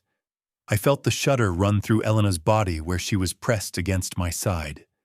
She wasn't trembling from fear anymore. She was trembling from adrenaline. The same kind of adrenaline I felt right before a hit or a raid. It was the high of jumping off a cliff and realizing you didn't pack a parachute, but you didn't care because the fall was going to be magnificent. I kept my arm locked around her waist. It wasn't just for show. I needed to feel her there. I needed to know she hadn't bolted. I steered her down the steps of the stage. The crowd parted like the Red Sea. Men who had spent the last 6 months ignoring her calls were now rushing forward, trying to catch her eye, trying to offer congratulations. I saw the greed in their faces. They saw the ring on her finger, and they saw the Moretti money behind it. I ignored them all. My eyes were fixed on one man. Marcus Sterling was standing near the bar. He looked like he had swallowed a lemon. His face was pale, his jaw tight. He was staring at Elena like she was a ghost. As we passed him, I slowed down. Just for a second. I didn't say a word. I didn't have to. I just looked at him. I looked at his cheap tuxedo and his fake tan and the fear in his eyes. Then I tightened my grip on Elena, pulling her closer until her hip bumped against my thigh. I saw Marcus flinch. Message received. "Let's go," I murmured against Elena's hair. Before the reporters breached the perimeter, we moved toward the private elevator. My security team was already there, forming a wall of black suits between us and the chaos. When the elevator doors closed, shutting out the noise and the blinding lights, Elena sagged against the wall. She let out a breath that sounded like a deflating tire. "Oh my God," she whispered. She looked at her hand. The diamond caught the overhead light, casting prisms on the metal walls. "What did we just do?" "We just saved your company," I said, checking my phone. "The transfer is already initiated. Your father will get the notification in 10 minutes. She looked up at me. Her eyes were wide blue and terrified. I wasn't talking about the company, Luca. I was talking about us, that, out there. I stepped closer to her. The elevator was small. Or maybe I just took up a lot of space. "We made a deal, Elena. That out there was just the signature on the contract." The elevator chimed and opened into the private garage. My driver was waiting by the armored SUV. We got in. The door slammed shut, sealing us in the quiet, dark interior. The moment the car started moving, Elena shifted in her seat, turning to face me. The manic energy from the stage was fading, replaced by a cold, hard reality. "So what happens now?" she asked. "Now," I said, unbuttoning my tuxedo jacket and loosening my tie. "Now you come home with me." "Home," she repeated. "To your house, to my estate, yes." "And what about my things?" "My apartment." "My people are packing your apartment as we speak," I said. "What?" she snapped, sitting up straighter. "You didn't ask me. I didn't have to. It is unsafe for you to stay there, Elena. Marcus has a key. He knows your schedule. He knows your doorman. That place is compromised." She looked furious. I expected her to be furious. Elena Vance wasn't the type to roll over and play dead. That was why I wanted her. "You can't just move me around like a piece of furniture," she hissed. "I have a life, Luca. I have clothes. I have..." Things. You have a target on your back, I cut in, my voice sharp. I turned in the seat so I was facing her. The streetlights from the highway flashed across her face, illuminating the anger in her eyes. Do you think Marcus is going to just take this lying down? I asked. He is a politician with an ego the size of this city. We just humiliated him publicly. We took his money, his reputation, and his girl in one night. He is going to lash out. Elena swallowed hard. She knew I was right. So what? She asked quietly. I am a prisoner now. I reached out and took her hand, the one with the ring. I ran my thumb over the cold metal of the band. Not a prisoner, Elena, a protected asset. She pulled her hand away. That makes it sound worse. I leaned back against the leather seat, watching her. We need to set some ground rules, I said. Rules, she scoffed. Of course. Let's hear them. Rule number 1, I said, ticking them off on my fingers. You don't go anywhere without security. If you want to go to the office, fine. But you take my driver and you take my shadow. She opened her mouth to argue, but I held up a finger. Rule number 2. You don't talk to Marcus. Not on the phone. Not in person. If he tries to contact you, you direct him to my lawyers. Or to me, she nodded slowly. That one she seemed okay with. And rule number 3, I said. My voice dropping an octave. I leaned forward again, invading her space until our knees were touching. You wear the ring. At all times. You don't take it off to shower. You don't take it off to sleep. That ring is the only thing standing between you and the wolves. It tells everyone that you belong to the Moretti family. And in this town, that means you are untouchable. She looked down at the ring again. She twisted it nervously. It is heavy, she whispered. It is supposed to be, I said. The rest of the drive was silent. We drove out of the city toward the North Shore where the old money lived. But we didn't pull into a driveway with a manicured lawn and a white picket fence. We pulled up to a massive iron gate. The driver rolled down the window and scanned a badge. The gate swung open slowly, revealing a long, winding driveway lined with trees. At the end of the drive sat the house. It wasn't a house. It was a fortress. Stone walls, slate roof, dark windows. It looked like a castle that had been transported from the Scottish Highlands and dropped into the suburbs of Chicago. There were cameras everywhere. I could see the red lights blinking in the trees. Elena stared out the window, her mouth slightly open. You live here? She asked. I do. It looks like a prison, she muttered. I chuckled. It is the safest place in Illinois. The car stopped in front of the massive double doors. The driver opened the door for Elena. She stepped out, shivering in the night air. I walked up the steps and unlocked the door. Welcome home, Mrs. Moretti, I said. She shot me a glare. Not yet. I smirked. Details. Inside the house was warm. The foyer was grand with marble floors and a staircase that curved up to the second floor. It was beautiful, but it was stark. There were no family photos, no flowers, just art that looked expensive and dangerous. My head of security, a man named Dante, was waiting for us. Boss, he nodded. We secured the perimeter. The moving truck from Miss Vance's apartment will be here in an hour. Good, I said. Put her boxes in the master suite. Elena whipped her head around. Excuse me, she said. I looked at Dante. Dismissed. He nodded and vanished into the shadows, leaving us alone in the foyer. I turned to Elena. Is there a problem? I asked, knowing full well there was a problem. The master suite, she repeated. You said put my boxes in the master suite. Yes. I assumed, she stammered. I assumed there would be a guest room. This is a mansion, Luca. You surely have 10 bedrooms. I do, I said calmly, removing my jacket and tossing it onto a chair. I have 12, actually. Then why am I sleeping in yours? Because that was the deal, Elena. I walked toward her. She held her ground, though I could see her pulse fluttering in her neck. We have to make this look real, I said. The staff talks. The guards talk. If you sleep in the guest room, word gets out that this is a sham marriage within a week. And if people think it is a sham, the protection dissolves.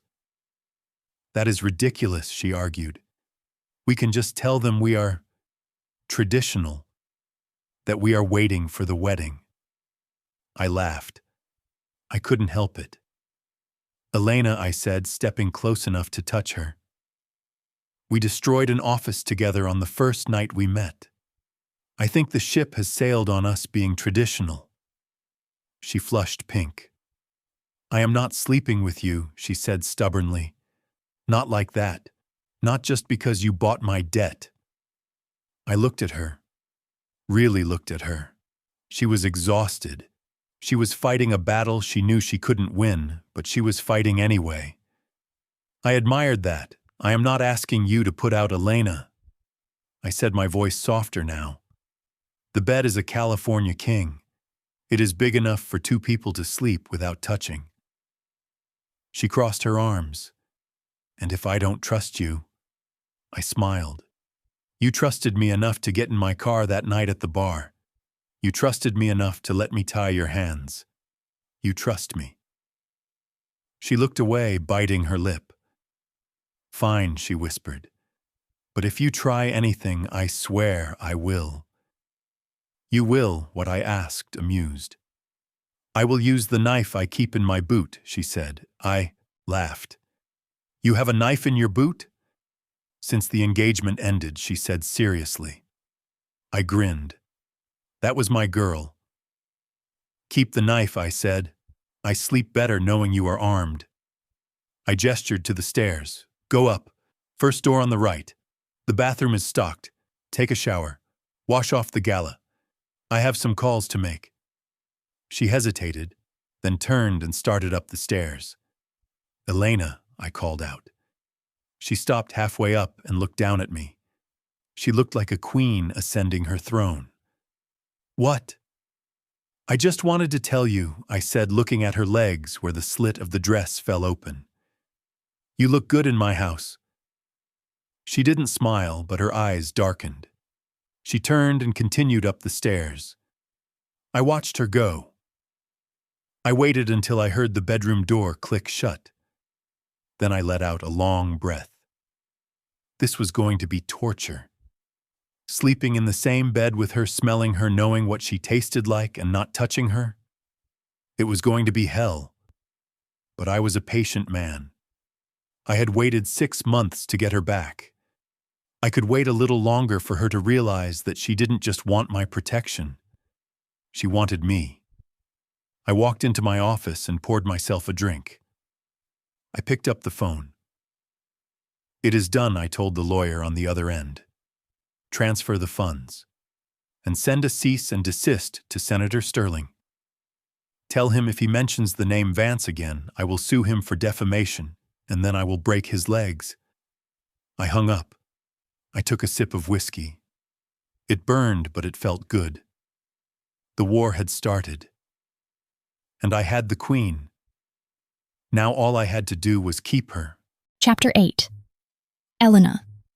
The master bedroom was not a room. It was a zip code. I stood in the center of the space, clutching my purse to my chest like a shield. The walls were painted a deep charcoal gray that should have made the room feel small, but instead made it feel infinite. There was a fireplace on the far wall large enough to roast a pig. There were floor-to-ceiling windows covered by heavy blackout curtains, and in the middle of it all sat the bed. The beast. It was a massive platform bed with a leather headboard that reached halfway to the ceiling. It looked comfortable. It also looked like a sacrificial altar. I turned in a slow circle. This was his space. Everything about it screamed Luca Moretti. It was dark, expensive, and meticulously organized. There was no clutter, no stray books on the nightstand, no dust. It was the room of a man who controlled every aspect of his environment. And now I was the chaotic variable he had introduced to the equation. A knock at the door made me jump. "Come in," I called out, my voice sounding small in the cavernous room. 2 men in black suits walked in carrying boxes. My boxes. They were labeled "Master Bedroom" in sharp black marker. "Where do you want these, ma'am?" one of them asked. I looked around. I didn't want them anywhere. I wanted them back in my apartment overlooking the park. I wanted my life back. Just leave them by the closet, I said. They set the boxes down and left, closing the door with a soft click. I was alone. I walked over to the boxes. I needed pajamas. I needed to get out of this dress that smelled like gala champagne and Marcus's desperation. I ripped the tape off the nearest box. Kitchen stuff. Great. I could defend myself with a spatula if necessary. I opened the second box. Shoes. I groaned. I didn't have the energy to dig through 20 boxes to find a t-shirt. I looked toward the bathroom. A sliver of light was spilling out from under the door. I walked in. If the bedroom was a zip code, the bathroom was a spa. White marble everywhere. A soaking tub that looked like a swimming pool. A glass-walled shower with more nozzles than a car wash. I turned on the shower. Steam instantly filled the room. I stripped off the black dress, leaving it in a heap on the floor. I caught my reflection in the massive mirror. I looked pale. The adrenaline from the gala had crashed, leaving me looking hollowed out. But the ring on my finger was blazing. I stepped into the shower. The water was hot and the pressure was incredible. I stood there for a long time, letting the heat soak into my bones. I washed my hair using the shampoo that was sitting on the shelf. It smelled like sandalwood and citrus. His shampoo. Great. Now I was going to smell like him too. I turned off the water and stepped out, wrapping myself in a towel that was thick and fluffy. I dried off and wrapped my hair in a second towel. I walked back into the bedroom. It was cooler in here. I shivered. I still didn't have pajamas. I looked at the massive walk-in closet on the far side of the room. The door was open. I shouldn't. It was an invasion of privacy. But he had kidnapped me. Sort of. So I figured privacy was a two-way street. I walked into the closet. It was impeccably organized. Suits on one side, shirts on the other, color coordinated. I grabbed a white button-down shirt from the rack. It was crisp, clean cotton. I slipped it on.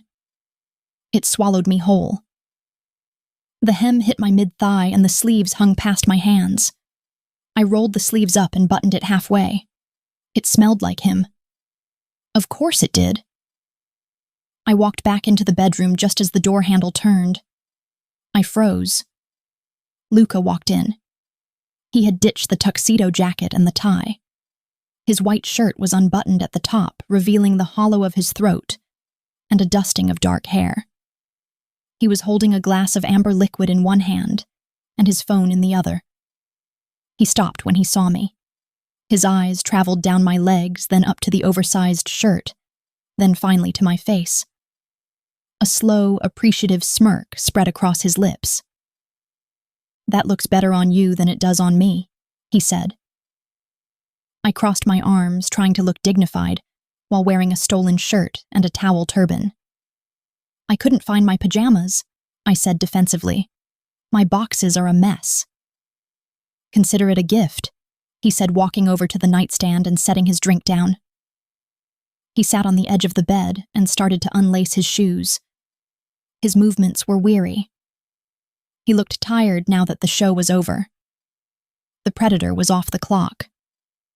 I stood by the bathroom door, unsure of what to do. Did I get in bed? Did I wait for him to turn the lights off? Did I sleep on the floor?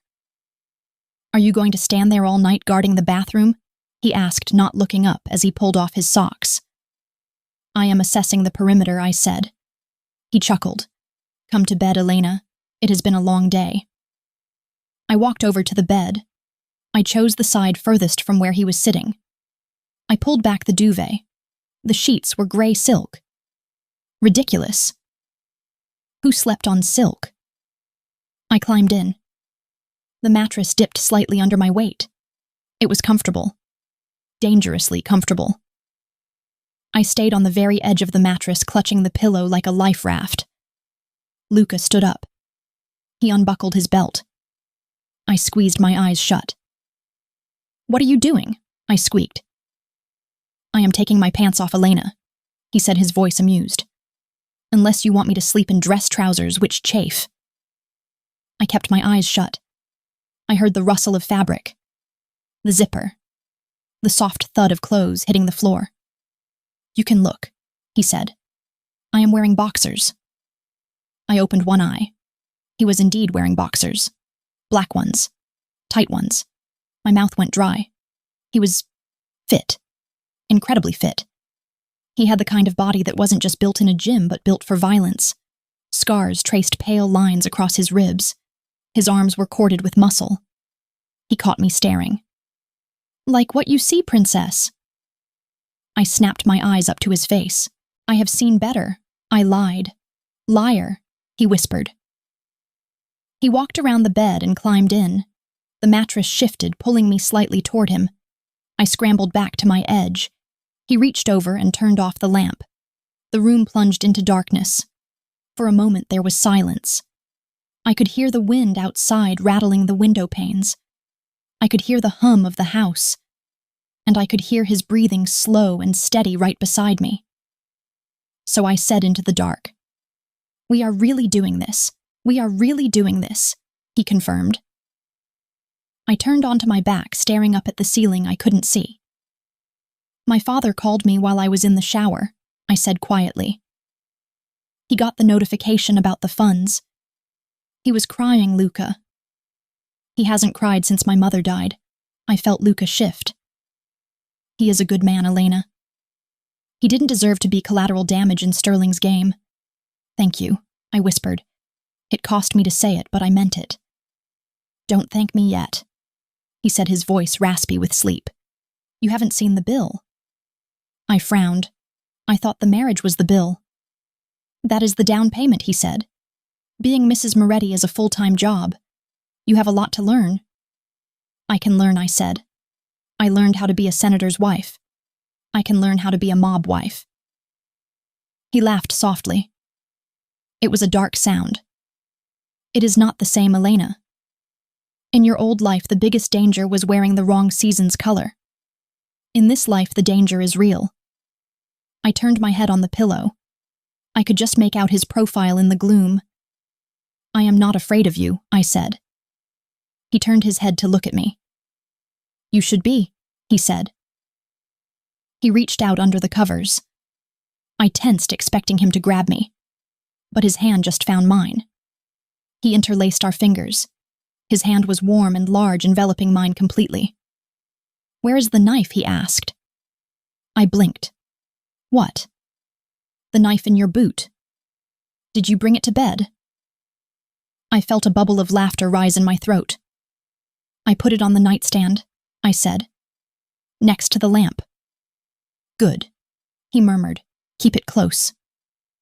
He squeezed my hand once, then relaxed his grip, though he didn't let go. "Go to sleep, Elena. We have a war to fight in the morning." I lay there for a long time, listening to his breathing even out as he drifted off. I thought I would be awake all night. I thought I would be terrified lying next to the most dangerous man in Chicago. But as the warmth from his body radiated across the sheets and the weight of his hand anchored me to the bed, I realized something strange. For the first time in 6 months, the knot of anxiety in my chest had loosened. The monster wasn't under my bed. He was in it. And somehow that was the safest I had ever felt. I closed my eyes and let the darkness take me. Chapter 9. Elena. I woke up reaching for a knife that wasn't there. My hand slapped the empty space on the nightstand where I had left the small switchblade I carried in my boot. It was gone. Panic flared in my chest for a split second before memory washed over me. The gala, the ring, the drive, the fortress. I sat up, blinking against the sunlight streaming through the gaps in the heavy blackout curtains. The bed was empty. The sheets on the left side were cold, meaning he had been up for a while. I looked around the massive charcoal bedroom. It looked even more imposing in the daylight. It looked like a bachelor pad designed by Batman, if Batman had a penchant for Italian silk and high-end thread counts. I swung my legs over the edge of the bed. I was still wearing his white button-down shirt. It was wrinkled now and smelled faintly of me mixed with the lingering scent of him. Cedar and something sharper, like gunpowder. I stood up and stretched, feeling the stiffness in my back. I hadn't slept well. Despite the comfort of the mattress, my brain had stayed on high alert all night, waiting for the other shoe to drop. Waiting for Luca to realize he had made a mistake and kick me out, or worse, demand payment for his $20 million investment. But he hadn't touched me. He had held my hand and fallen asleep like a normal person. It was infuriatingly domestic. I walked into the bathroom and splashed cold water on my face. I looked at the woman in the mirror. Her hair was a bird's nest. Her eyes were puffy. But the diamond on her finger was bright enough to signal planes. Mrs. Moretti. I tested the name on my tongue. It tasted like ash and expensive whiskey. I needed coffee, immediately. I walked back into the bedroom and found my knife sitting on the dresser across the room. I picked it up and flicked the blade out. It was sharp, comforting. I slipped it into the pocket of the oversized shirt. It wasn't exactly proper morning attire, but in a house full of mobsters, I figured accessories were open to interpretation. I opened the bedroom door and peeked into the hallway. It was empty and silent. The kind of silence that felt expensive. I padded down the hallway barefoot, my toes curling into the plush runner. I followed the smell of coffee. It was a rich, dark scent that led me down the grand staircase and through the foyer. I found the kitchen at the back of the house. It was massive. White marble countertops, stainless steel appliances that looked like they belonged in a Michelin star restaurant, and a wall of windows overlooking a sprawling garden that was currently covered in frost. And sitting at the island was Luca. He was dressed in a suit again, minus the jacket. His gun holster was strapped over his crisp white shirt, the leather stark against the fabric. He was reading a newspaper, an actual physical newspaper, and drinking from a tiny espresso cup. He didn't look up when I entered. "There is coffee in the pot," he said, his voice rough with morning. "Cups are in the cabinet to your left." I hesitated in the doorway. He looked so normal. Aside from the shoulder holster, he looked like any other husband reading the morning news. It was disorienting. I walked to the cabinet and found a mug. I poured myself a cup of black coffee. I took a sip. It was strong. Perfect. I leaned against the counter, clutching the mug with both hands. "You stole my knife," I said. Luca turned a page of the newspaper. I moved it. "You were thrashing in your sleep. I didn't want you to accidentally stab me while dreaming about your ex." "I wasn't dreaming about Marcus," I said defensively. "I was dreaming that I was falling." He finally looked up. His eyes were dark and amused. "Same thing." He folded the paper and set it aside. He looked me over, taking in the wrinkled shirt and the bare legs. His gaze was slow and heavy. It felt like a physical touch. "Sleep well, princess?" "I slept fine," I lied. "Where are my clothes? Your boxes are being unpacked by the staff," he said. "They will be in the dressing room by noon. Until then." He gestured vaguely at my attire. "I don't mind the current look." I rolled my eyes. "I have to go to work, Luca. I have a company to save, remember? The one you just bought. About that." He reached into his pocket and pulled out a phone. It wasn't my phone. It was a brand new, sleek black device. He slid it across the marble counter toward me. "Your new number," he said. I stared at it. "What is wrong with my old number?" Compromised? He said simply. Marcus has it. The press has it. Your old friends have it. You need a clean slate. I picked up the phone. It was already on. There was one contact saved in the address book. Hubby. I looked at him. Hubby, I deadpanned. Really? He smirked. I thought it was cute. You are a lot of things, Luca Moretti, but cute is not one of them. He stood up. He moved with a lethal grace that made the kitchen feel suddenly very small. He walked around the island until he was standing right in front of me. He boxed me in against the counter, much like he had in the elevator. I prefer dangerous, he murmured, leaning down. Or capable. Or master. I scoffed, but my heart did a traitorous little flip in my chest. I am not calling you master. We will work on it, he said. He reached out and tucked a stray lock of hair behind my ear. His fingers lingered on my jaw. His skin was warm. You are going to the office today, he said, his tone shifting from playful to authoritative. Dante will drive you. He stays with you. If you go to the bathroom, he stands outside the door. If you go to a meeting, he is in the room. That is excessive, I argued. My employees will think I have been arrested. Your employees will think you are protected, he corrected. And they will be right. He dropped his hand and stepped back. I put a credit card in the phone case. Black card, no limit. Buy yourself some clothes that aren't stolen from my closet. I don't need your money, I said, stiffening. I have a salary. Your salary comes from the company I own, he pointed out. So technically it is still my money. Just spend it, Elena. It makes me look bad if my wife walks around in rags. I looked down at his shirt. I think I look quite chic. He laughed, a real low sound that vibrated in his chest. You look like trouble. He checked his watch. I have to go. I have a meeting with the union reps to explain why Vance Shipping is now under Moretti management. He grabbed his suit jacket from the back of the stool and shrugged it on, covering the gun holster. Instantly, the mobster vanished and the CEO appeared. It was a terrifying transformation. He walked to the back door. Luca, I called out. He stopped, hand on the doorknob. He looked back over his shoulder. What? I bit my lip. Thank you. For the coffee. He winked. Don't thank me yet, princess. Wait until you see what I did to your schedule. He opened the door and walked out, leaving me alone in the silent kitchen with a new phone, a black card, and a very confusing sense of belonging. 2 hours later, I was walking into the Vance Shipping headquarters. I wasn't wearing rags. I had managed to dig a navy pencil skirt and a cream silk blouse out of one of the half-unpacked boxes before I left. I looked professional. I looked like the CEO. Except for the 6'4" wall of muscle walking 2 steps behind me. Dante was terrifying. He was bald, had a neck the size of a tree trunk, and wore sunglasses inside. He hadn't said a word to me the entire drive.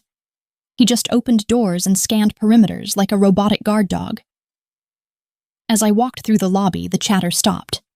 Usually the receptionist greeted me with a smile. Today she looked at Dante, then at me, then at the ring on my finger. Her eyes widened. Good morning, Ms. Vance, she stammered. It is Mrs. Moretti now, I said loud enough for the office to hear. A ripple of whispers went through the room. I walked straight to the elevator. Dante followed. We rode up to the executive floor in silence. When I got to my office, my father was waiting. He was sitting on my sofa, looking 10 years younger than he had yesterday. The gray pallor was gone from his skin, replaced by a healthy flush. Elena, he cried, standing up and rushing over to hug me. Dad? I said, hugging him back. You look good. I feel good, he said, pulling back and holding me at arm's length. The transfer cleared this morning. The bank called to apologize. Henderson was practically groveling.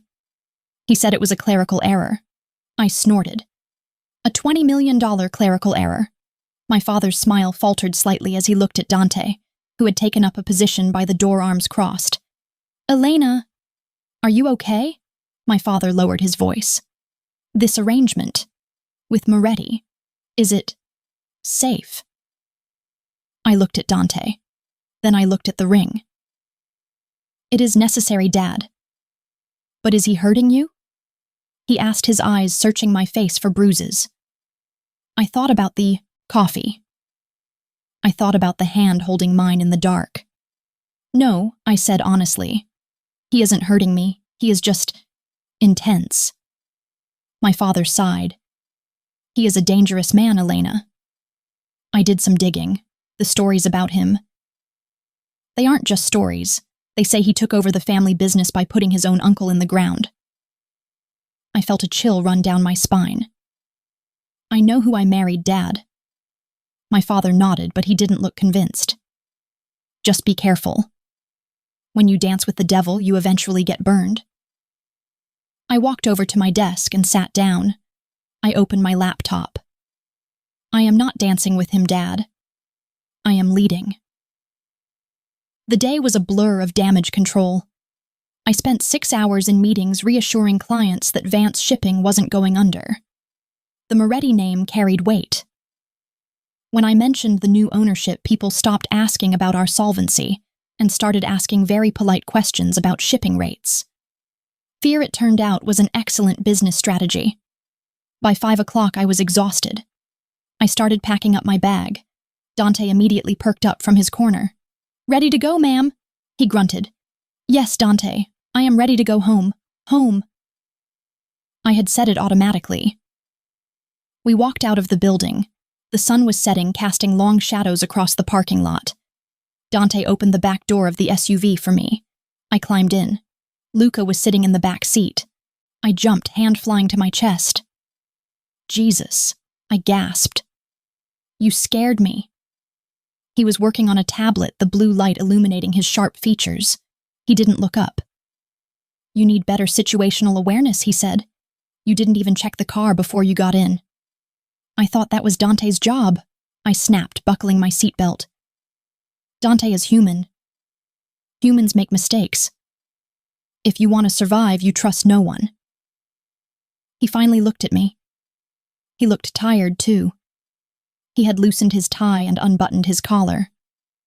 How was your day? Expecting trouble? He asked. Productive, I said. The clients are terrified of you. It is very helpful. Good, he said. Fear is currency. Spend it wisely.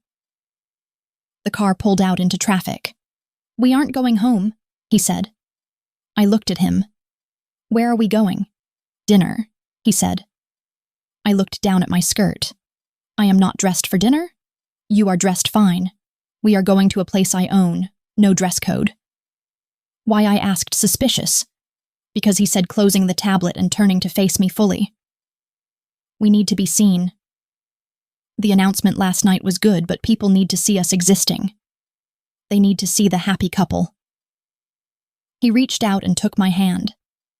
His thumb traced the veins in my wrist. Can you act happy, Elena? I looked at him, at the dark eyes that seemed to see right through me. I don't know, I said. Can you act human? He laughed. Touché. The car slowed down in front of a restaurant in Little Italy. It wasn't a fancy place. It was a red sauce joint with checkered tablecloths and a line out the door. Dante opened the door. When we stepped onto the sidewalk, the line went silent. People stared. Luca put his hand on the small of my back. It was possessive, firm, and warm. Walk like you own the sidewalk, he whispered in my ear. I straightened my spine. I lifted my chin. I walked into that restaurant with the devil at my side, and for the first time in my life, I didn't feel like the victim of the story. I felt like the villain, and I liked it. Chapter 10. Luca. The silence that fell over Giovanni's when we walked in was my favorite sound. It was the sound of respect mixed with a healthy dose of terror. Forks paused halfway to mouths. Conversations died in throats. The air left the room. Beside me, Elena didn't flinch. In fact, she seemed to grow taller. She kept her chin high and her hand resting lightly on the small of my back, a mirror of my own possession. She walked through the parted sea of tables like she had been doing this her whole life. She was a natural. I guided her to the corner booth, the one that faced the door. It was always reserved for me. The red leather was worn but clean, and the tablecloth was pristine white. Giovanni, the owner, rushed out from the kitchen, wiping his hands on a stained apron. He was a short, round man who had known me since I was stealing cannoli from his counter at age 10. Luca, he breathed, his eyes darting to Elena.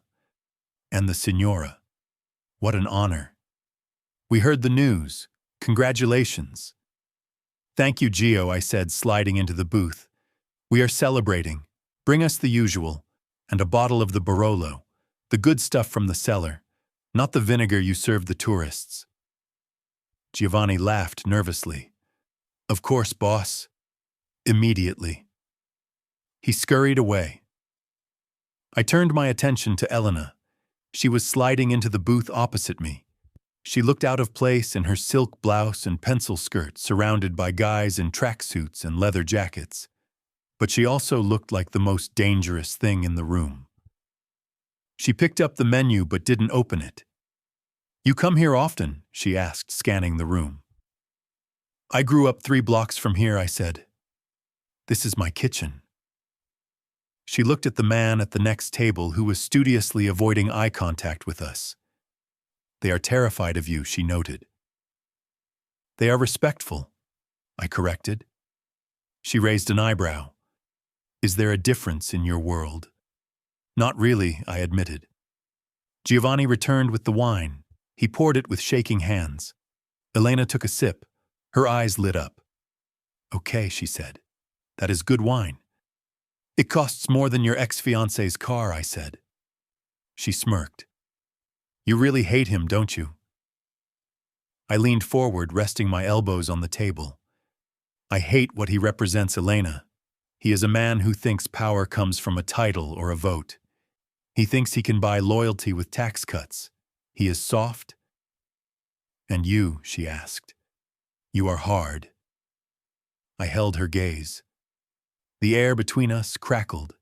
It was that same electricity I had felt in the office 6 months ago.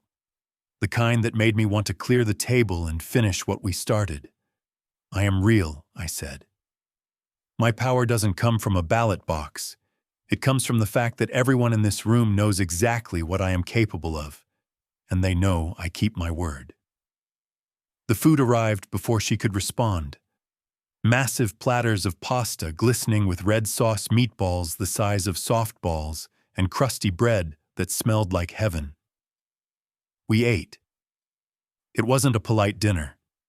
We ate with gusto, tearing into the bread, drinking the wine. There was something primal about it. You have sauce on your lip, I said after a few minutes. She went to wipe it with her napkin. No, I said, stopping her hand. I reached across the table. I used my thumb to wipe the drop of sauce from the corner of her mouth.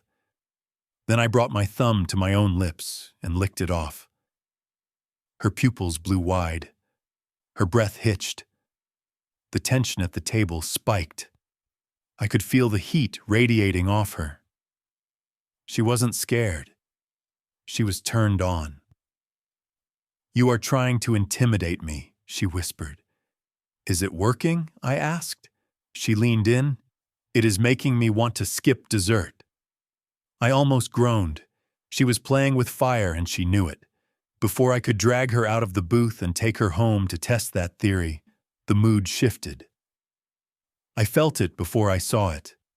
A change in the air pressure of the room. The conversation at the front of the restaurant didn't just die down, it stopped abruptly. I looked up. 3 men had walked in. They weren't locals. They were wearing suits that were too shiny, and they walked with the swagger of men who thought they were important, but didn't know the territory. One of them was tall, with a nose that had been broken a few times. I recognized him.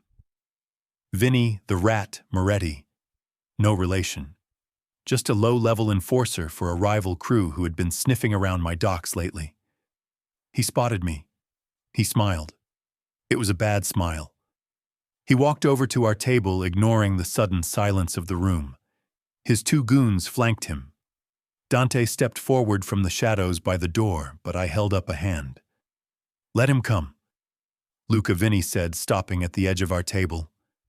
"Enjoying a family dinner, I see." He looked at Elena. His eyes raked over her with a disrespect that made my blood run cold. "So this is the famous bride," he sneered. "The senator's leftovers." The restaurant went deathly still. Giovanni disappeared into the kitchen. The other diners looked down at their plates, praying to become invisible. I slowly set my fork down. I wiped my mouth with my napkin. I didn't look at Vinny. I looked at Elena. I wanted to see what she would do. Most women would shrink. They would look down. They would cry. Elena picked up her wine glass. She took a slow, leisurely sip. Then she looked Vinny dead in the eye. "Leftovers imply something was discarded," she said, her voice cool and steady. I wasn't discarded. I walked away. There is a difference. Perhaps if you had ever had a woman stay with you voluntarily, you would know that. Vinny's face turned purple. "Watch your mouth, bitch!" he snarled, taking a step toward her. That was the line. I moved. It happened in a blur of motion. I didn't stand up. I didn't draw my gun. I simply reached out, grabbed Vinny's hand where it rested on the table, and slammed it down against the wood. I grabbed the steak knife from my plate and drove it down. The blade went through the webbing between his thumb and index finger and buried itself an inch deep into the table. Vinny screamed. It was a high-pitched, gurgling sound. His two goons reached for their jackets, but Dante and two of my other men were already there, guns pressed against their spines before they could even twitch. I leaned back in the booth, keeping my hand on the handle of the knife, pinning Vinny to the table. He was sobbing now, snot running down his face. "You interrupted my wife," I said, my voice conversational. "Please, Luca, I didn't mean," Vinny blubbered. I twisted the knife slightly. He howled. "Apologize," I said. I am sorry," he gasped. "I am sorry, Mrs. Moretti." I looked at Elena. She wasn't looking at Vinny. She was looking at me. Her eyes weren't filled with horror. They were filled with fascination. She was looking at my hand on the knife. She was looking at the violence, and she wasn't turning away. Like calls to like. "Is his apology accepted, Elena?" I asked. She looked at Vinny, who was sweating and bleeding on the white tablecloth. She took another sip of wine. "He is bleeding on the linens," she said. "It is rude." I laughed. "Get him out of here," I told Dante, "and take the finger as a reminder." Dante dragged the screaming man out the back door. The two goons followed, hands raised in surrender. Giovanni appeared instantly with a fresh tablecloth and a new bottle of wine. He was pale but efficient. Within 30 seconds, the table was clean, the knife was gone, and the blood was erased. The restaurant slowly came back to life. Forks started moving again. The hum of conversation returned, though it was quieter now. I looked at Elena. She was calm. She cut a piece of her meatball and ate it. "You are insane," she said, chewing thoughtfully. I picked up my glass. "You didn't look away." She swallowed. "I told you, Luca. I'm tired of being good. Good girls look away. I wanted to see what? To see if you would really protect me." And she reached across the table and took my hand. Her fingers traced the knuckles that had just driven a knife into wood. "You missed a spot," she whispered, pointing to a speck of blood on my cuff. I stared at her. My heart hammered against my ribs, not from adrenaline, but from something else. Something far more dangerous. I was falling for her. I signaled for the check. "We are leaving," I said, my voice rough. Why, she asked, innocent. We haven't had dessert. You are dessert, I growled, standing up and pulling her with me. I threw a stack of hundreds on the table. We walked out of the restaurant. The cool night air hit us, but it did nothing to cool the heat between us. Dante was waiting by the car, wiping his hands on a rag. Problem solved, boss, he said. Good. Drive us home. Fast. We got in the back of the SUV. The door closed. Before the car even started moving, I pulled Elena into my lap. She didn't resist. She straddled me, her skirt riding up her thighs. She wrapped her arms around my neck and crashed her lips against mine. She tasted like wine and danger. I kissed her back, hungry and desperate. My hands roamed over her body, claiming every inch. You are a monster, she whispered against my lips. I know, I groaned, biting her neck. But you are my monster, she finished. And in that moment, in the back of an armored SUV speeding through the streets of Chicago, I knew she was right. I was a monster. But for her, I would be the devil himself. Chapter 11. Elena. The drive home was a blur. It was a chaotic mix of Han's breath and the smell of leather and violence. Luca's mouth was on my neck, his teeth grazing the sensitive skin right below my ear, while his hand was dangerously high on my thigh. I wasn't thinking. If I had been thinking, I would have been terrified. I had just watched a man get stabbed with a steak knife over an insult. I should have been curled in a ball, hyperventilating. I should have been demanding to be taken to a police station.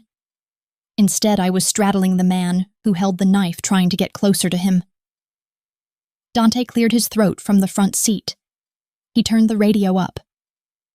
The soft strains of classical music filled the car, doing absolutely nothing to drown out the sound of Luca's zipper. We are 5 minutes out, Dante announced, his voice sounding strained. Luca pulled back. His pupils were blown wide, swallowing the iris. His lips were swollen and red. My fault. He looked wrecked. He looked magnificent. He adjusted my skirt, pulling it down over my thighs with a rough, proprietary tug. Behave, he whispered, his voice a low growl that vibrated against my chest. Or I will have to finish this right here in front of my head of security. I smoothed my hair down my hands, shaking. You started it? I breathed. He smirked, that arrogant, devilish smirk that made my knees weak. I am going to finish it too. The car slowed as we passed through the iron gates. The drive up to the fortress felt like it took hours. The moment the SUV stopped in front of the steps, Luca had the door open. He didn't wait for Dante. He didn't wait for me to climb out. He reached in, grabbed my hand, and pulled me out. I stumbled slightly in my heels, but his arm was instantly around my waist, steadying me, anchoring me.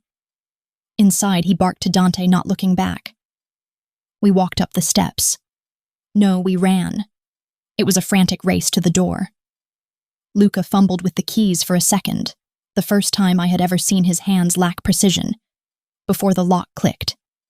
He kicked the door open and dragged me inside. The foyer was empty. The house was silent. He didn't stop. He pulled me toward the stairs.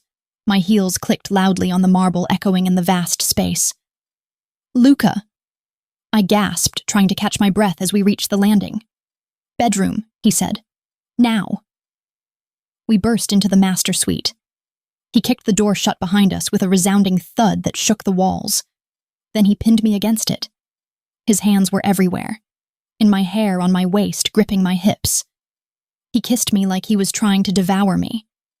It wasn't gentle. It wasn't romantic. It was raw hunger. It was the release of all the tension that had been building since the moment I walked into his office that morning. I kissed him back, matching his intensity. I clawed at his shirt, popping a button. I needed to feel his skin. I needed to know he was real. Suddenly he stopped. He pulled back, his chest heaving. He grabbed my wrists and pinned them to the door above my head. Stop, he ordered. I froze, panting. What? Look at me, Elena. I looked at him. His face was hard, his jaw clenched tight enough to snap. You are high, he said. You are running on adrenaline. You just saw me hurt a man. You are confused. I shook my head, trying to free my hands. I am not confused. You should be scared, he said, his voice dropping to a harsh whisper. You should be running for the hills. I am a monster, Elena. I just proved it to you. I stopped fighting his grip. I looked him dead in the eye. He was giving me an out. He was offering me a chance to retreat, to claim moral superiority, to go sleep in the guest room and pretend this marriage was just business. I didn't want the out. I wasn't scared, I said, my voice steady. He stared at me, searching for the lie. You aren't scared that I enjoyed it. No. Why? Because you did it for me, I whispered. Something in his eyes fractured. The wall of ice he kept around himself cracked just a little. I spent 2 years with a man who wouldn't even raise his voice to defend me. I said, the words tumbling out. A man who let his mother criticize my weight. A man who let the press tear me apart. A man who valued his polling numbers more than my dignity. I leaned forward, closing the inch of space between us. You didn't ask me to be quiet. You didn't ask me to be polite. You put a knife through a table because someone disrespected your wife. I took a breath. I don't want a Saint Luca. I want the monster, because the monsters are the only ones strong enough to keep the wolves away. Luca stared at me for a long heartbeat. Then he let go of my wrists. His hands cupped my face, holding me like I was something precious and breakable. I will kill for you, Elena, he said. You know that now. I know. I will burn this whole city down if anyone touches you. I know. Then know this. He lowered his head until his forehead rested against mine. Once we do this, once I take you to that bed, there is no going back. You are mine, in every way that matters. No more separate sides of the mattress. No more walls. I reached up and ran my fingers through his dark hair. I was yours the minute I put on the ring, Luca. Stop talking and claim your wife. He growled a low, animalistic sound. He swept me up into his arms. I wrapped my legs around his waist, burying my face in the crook of his neck, inhaling the scent of him. He carried me to the massive bed and laid me down on the gray silk sheets. He didn't undress me slowly. He didn't tease. He was a man on a mission. My skirt was gone in seconds. My blouse followed. He stood at the edge of the bed, stripping off his clothes with efficient, brutal movements. When he was naked, he looked like a god of war carved from marble and scarred by battle. He climbed over me, caging me in with his arms.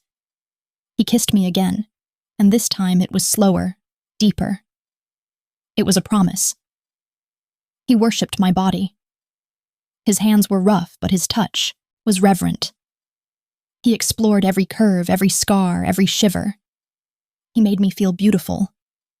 Not the polite, sanitized beauty of a politician's wife, but the wild, untamed beauty of a woman who has found her match. When he finally entered me, I cried out. It wasn't pain. It was the feeling of being filled, of being complete. He moved with a rhythm that was punishing and perfect. I dug my nails into his shoulders, marking him. I wanted to leave scars on him just like the ones he was leaving on my soul. Look at me, he commanded, his voice strained. I opened my eyes. Say it, he rasped. What? Say who you belong to. I looked into his black eyes. I saw my reflection there. I looked wild. I looked free. You, I gasped. I belong to you. He thrust harder, driving the breath from my lungs. Again, I am yours, Luca. Only yours. He shattered then. He buried his face in my neck, groaning my name like a prayer. I followed him over the edge, my body convulsing in waves of pleasure that were so intense they bordered on pain. We collapsed together, a tangle of limbs and sweat and heavy breathing. The room was silent again, save for the sound of our hearts beating in sync. Luca rolled his weight off me, but he didn't go far. He pulled me against his chest, wrapping his arm around me like a vice. He pulled the duvet up over us, cocooning us in the dark. I lay there listening to the steady thump of his heart. I should have felt guilty. I should have felt ashamed. I had just had sex with a mob boss who had maimed a man an hour ago. But all I felt was safe. Safe in a way I hadn't felt in years. I shifted slightly, resting my chin on his chest so I could look at him. His eyes were closed, his breathing slowing down. He looked younger when he slept. Less like the devil. "Luca," I whispered. He grunted, not opening his eyes. "You owe Giovanni a new table." One eye cracked open. A lazy smile spread across his lips. "I own the building, Elena. I think he will let it slide." I traced the scar on his shoulder with my fingertip. "What happened here?" "Knife fight," he said. "I was 19. "And this one?" I asked, tracing a jagged line on his ribs. "Bullet," he said. 22. I moved my hand to his chest, right over his heart. There were no scars there, just smooth skin and muscle. And here. He caught my hand. He brought my knuckles to his lips and kissed them right over the diamond ring. "That one is new," he said, looking at me. I frowned. "There is no scar there." "Not yet," he said softly. "But you will leave one. I can feel it." I didn't know what to say to that. It was the most romantic and terrifying thing anyone had ever said to me. "I won't hurt you, Luca, I promised." He chuckled, closing his eyes again. "You will, princess. But it will be worth it." He pulled me closer, tucking my head under his chin. "Go to sleep." I closed my eyes, letting the darkness of the room and the warmth of his body surround me. My life was a mess. My company was in debt. My ex-fiance was a vengeful sociopath. And I was married to a criminal. But as I drifted off to sleep wrapped in the arms of the devil, I realized something. I wouldn't trade it for anything. For the first time in my life, I wasn't just surviving. I was living. And God, the fire felt good. Chapter 12. Luca. I didn't want to leave the bed. For the first time in my adult life, the idea of getting up, putting on a suit, and going to run the city felt like a burden. I wanted to stay right here under the gray silk sheets with Elena wrapped around me. She was fast asleep. Her hair was a chaotic halo spread across my pillow, and her lips were slightly parted. There was a faint purple mark on her neck where I had bitten her last night. Possession. I traced the mark with my thumb, lightly enough not to wake her. She shifted, mumbling something incoherent, and threw an arm across my chest. Her hand rested over my heart, the diamond ring cold against my warm skin. I looked at the clock. 7 a.m. I had a sit-down with the cartel representatives in an hour. It was a meeting I couldn't miss, not with the recent expansion of the shipping lanes. I carefully disentangled myself from her. She made a noise of protest, a soft whimper that almost made me climb back in and tell the cartel to go to hell. But I had promised her protection, and protection required power, and power required maintenance. I showered quickly and dressed in silence. Charcoal suit, white shirt, black tie. I strapped the holster on, checking the Sig Sauer. It was a ritual I had performed 1,000 times, but today it felt heavier, because today I had something to lose. I walked back to the bed. I leaned down and kissed her forehead. "Stay here," I whispered, even though she was asleep. "Be safe." I walked out of the room. Dante was waiting in the hall. He had a bandage on his hand from where he had handled the trash at the restaurant, but otherwise he looked ready for war. "She stays in the house today, Dante," I said. "No office, no shopping.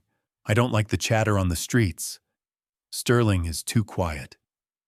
Dante nodded, his face grim. "Understood, boss. I have a team on the perimeter and 2 guys in the kitchen." I walked down the stairs. I had a bad feeling. It was an itch in the back of my skull, the kind that usually preceded a bullet. I stopped at the front door. "Keep her inside," I repeated. "I won't let her out of my sight," Dante promised. I nodded and walked out to the car. I should have stayed. I should have listened to the itch. But I was arrogant. I thought the walls of my fortress were high enough. I thought I had scared Marcus Sterling into submission. I was wrong. POV Elena. I woke up alone again, but this time there was a note on the pillow. Business, back by dinner, stay inside. Elm. I smiled, stretching my limbs. My body ached in places I didn't know could ache. My muscles felt loose, heavy with the memory of the night before. I got up and showered, putting on the clothes that the staff had finally unpacked. A pair of jeans and a soft cashmere sweater. It felt like armor against the chill of the big house. I went downstairs. The house was quiet, but alive with security. I counted 3 guards just on the walk to the kitchen. Dante was standing by the coffee machine, looking miserable. Morning, Dante, I said, pouring a cup. How is the hand? It is fine, Mrs. Moretti. He grunted. I leaned against the counter. So what is the plan for today? Prison lockdown, Luca's orders, he said. You don't leave the grounds. I sighed. I knew he was trying to protect me, but I felt restless.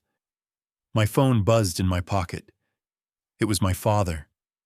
Elena, are you okay? I haven't heard from you since the announcement. The news is saying terrible things. I frowned. I dialed his number. Dad? L. His voice sounded thin. Thank God. I saw the news. They are saying Marcus is launching an investigation into the company. Allegations of money laundering. He is trying to freeze the accounts again. I gripped the phone. He can't do that. The debt is paid. He is saying the money came from illegal sources, L. He is saying you are complicit. I don't know what to do. The auditors are here now. He sounded on the verge of a panic attack. My father had a heart condition. Stress like this could kill him. I am coming, I said instantly. Mrs. Moretti Dante interrupted, stepping forward. You can't leave. I ignored him. Dad, just breathe. Do not let them touch any files. I will be there in 20 minutes with the lawyers. I hung up. Dante, I said, turning to him. My father is in trouble. Marcus sent auditors. I have to go. Boss said no leaving the grounds, Dante said, crossing his massive arms. I walked up to him. I wasn't tall, but I channeled every ounce of authority I had learned from Luca in the last 24 hours. My father could have a heart attack, Dante. If he dies because I was sitting here drinking coffee, I will never forgive myself. And I will make sure Luca knows you stopped me. Dante hesitated. He saw the desperation in my eyes. We call Luca first, he said. He is in a meeting with the cartel, I said, remembering his schedule. He won't answer. You drive me. We take the armored SUV, we go in, we get my dad, we come back. 1 hour, Dante weighed the options. He looked at my face, then at his phone, then back at me. 1 hour, he grunted. And we take the detail. Fine. Let's go. We took the SUV. 2 other cars flanked us. It felt like a presidential motorcade. I sat in the back, clutching my phone, praying my father was okay. We were on the highway, moving fast. The city skyline was looming ahead, gray and jagged against the sky. We took the exit for the shipping district. It was an industrial area full of warehouses and narrow roads. Dante was tense. He was checking the mirrors constantly. Traffic is backed up, he muttered. I looked ahead. A garbage truck was stalled across the 2 lanes, blocking the underpass. Go around, I said. Can't, Dante said, his hand dropping to his gun. Walls on both sides. The convoy stopped. Dante spoke into his radio. Red team, check the truck. Blue team, eyes on the ridge. Then it happened. The back of the garbage truck didn't just open, it exploded. A concussive blast shook the SUV, screamed, covering my head as debris rained down on the roof. Ambush, Dante roared. "Get down!" Gunfire erupted. It sounded like popcorn popping, but louder, deadlier. Bullets pinged against the armored glass, spiderwebbing the windows. Dante threw the car into reverse, but the car behind us had been hit. It was burning, blocking our retreat. We were trapped. Dante unbuckled his seatbelt. "Stay down, Elena," he shouted. "Do not open this door." He kicked his door open, using it as a shield, and started firing. I curled into a ball on the floorboards, my hands over my ears. The noise was deafening. Screams, metal on metal, the roar of automatic weapons. Suddenly, the driver's side door was ripped open. Dante turned, firing 2 shots, but he was hit. I saw blood spray from his shoulder. He fell back against the steering wheel, groaning. "No!" I screamed, reaching for him. A hand grabbed my ankle. I kicked out blindly, connecting with something hard. A man cursed. "Get her out!" someone shouted. I scrambled back, trying to reach the door handle on the other side, but the child lock was on. I was trapped in the cage that was supposed to save me. The door was wrenched open. A man in tactical gear wearing a balaclava grabbed my arm. "Let go of me!" I yelled. I remembered the knife. I reached into my boot. My fingers closed around the handle. I pulled it out and swung. The blade sliced through the fabric of his sleeve. He yelled in pain and let go. "She has a knife!" he shouted. I scrambled backward, trying to get to Dante's gun, but I wasn't fast enough. Something hard hit the back of my head. A rifle butt. Pain exploded in my skull. White-hot, blinding pain. My vision swam. I fell back against the seat, the knife slipping from my fingers. "Grab her. Go, go, go." Rough hands grabbed me, dragging me out of the car. My feet dragged on the asphalt. I tried to fight, but my limbs felt like lead.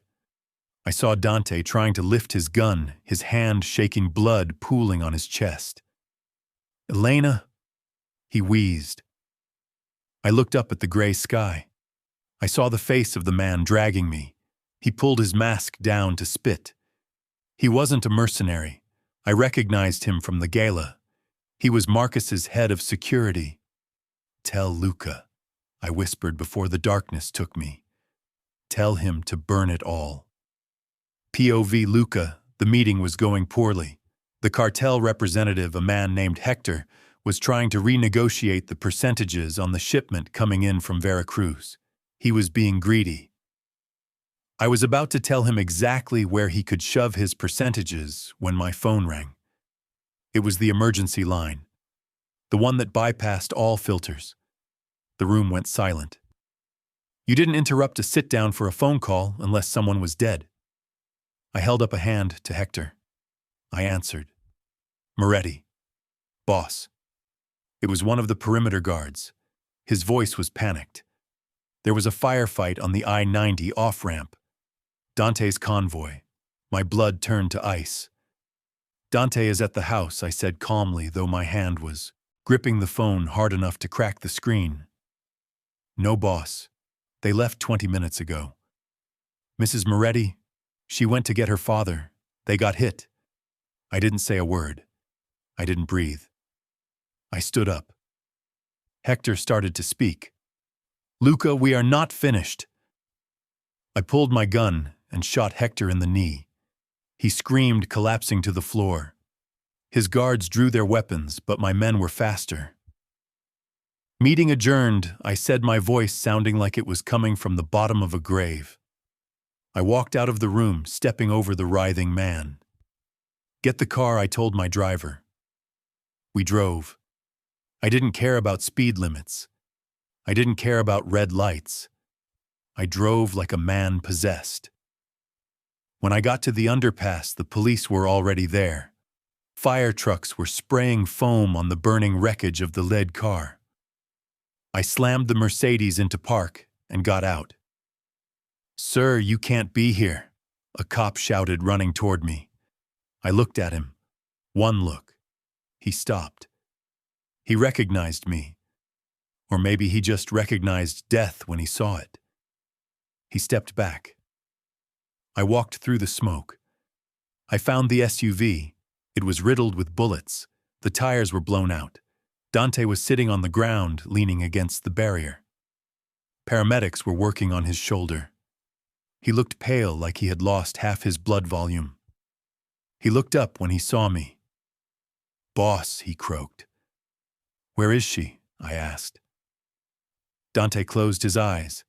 A tear leaked out, mixing with the grime on his face. They were pros, Luca. A garbage truck block. Flashbangs. I tried to hold them off. "Where is she?" I repeated louder. They took her.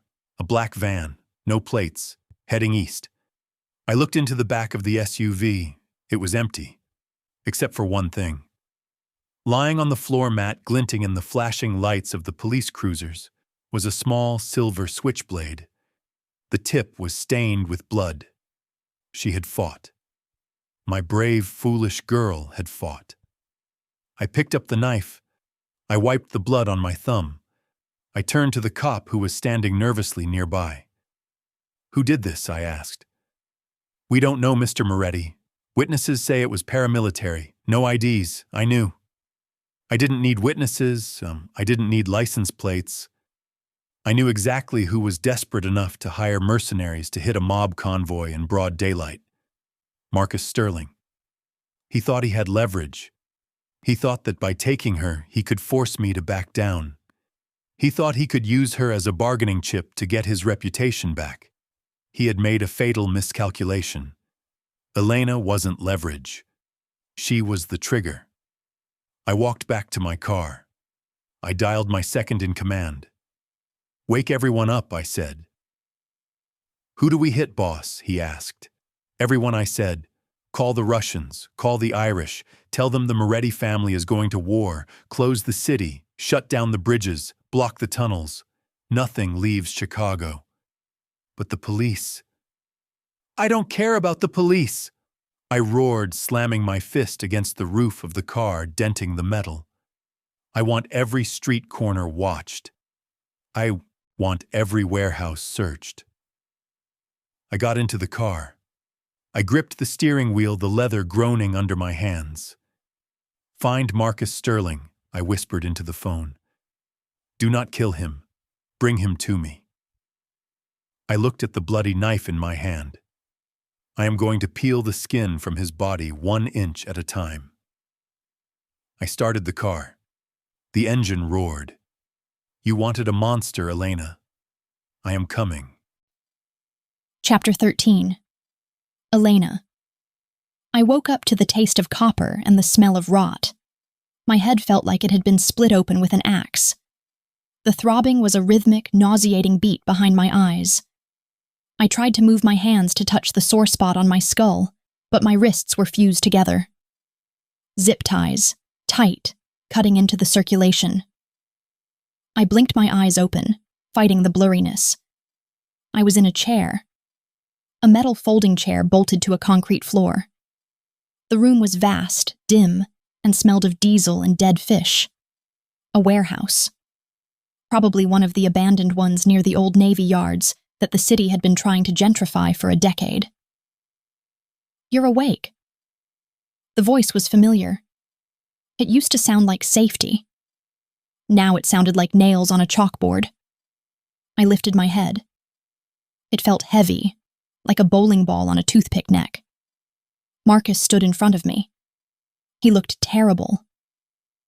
The golden boy senator was gone. His tie was loose, his shirt was stained with sweat, and his eyes were manic. He was pacing back and forth, running a hand through his perfect hair, messing it up into frantic spikes. "Water," I croaked. My throat was like sandpaper. "You don't get water, Elena," Marcus shouted, spinning on his heel. "You get to listen. You get to fix this mess you made." I looked around. 2 men in tactical gear stood by the metal doors. They held assault rifles loosely, looking bored. Mercenaries. The ones who had shot Dante. I felt a spike of rage cut through the pain in my head. "Dante," I whispered. "Is he—" "The bodyguard?" Marcus waved a hand dismissively. Who cares? He was collateral damage, necessary casualties. He walked up to me, grabbing my chin and forcing me to look at him. His fingers dug into my jaw. Do you have any idea what you've done to me? He hissed. My poll numbers are in the toilet. The party is talking about pulling my funding. The investigation into Vance shipping was supposed to be my win. I was supposed to be the crusader cleaning up corruption. Instead, you marry the corruption. I stared at him. He was delusional. He was talking about poll numbers while I was tied to a chair with dried blood on my hairline. You kidnapped me, Marcus, I said, my voice gaining a little strength. This isn't a PR crisis. It's a felony. It's a negotiation, he screamed, letting go of my face.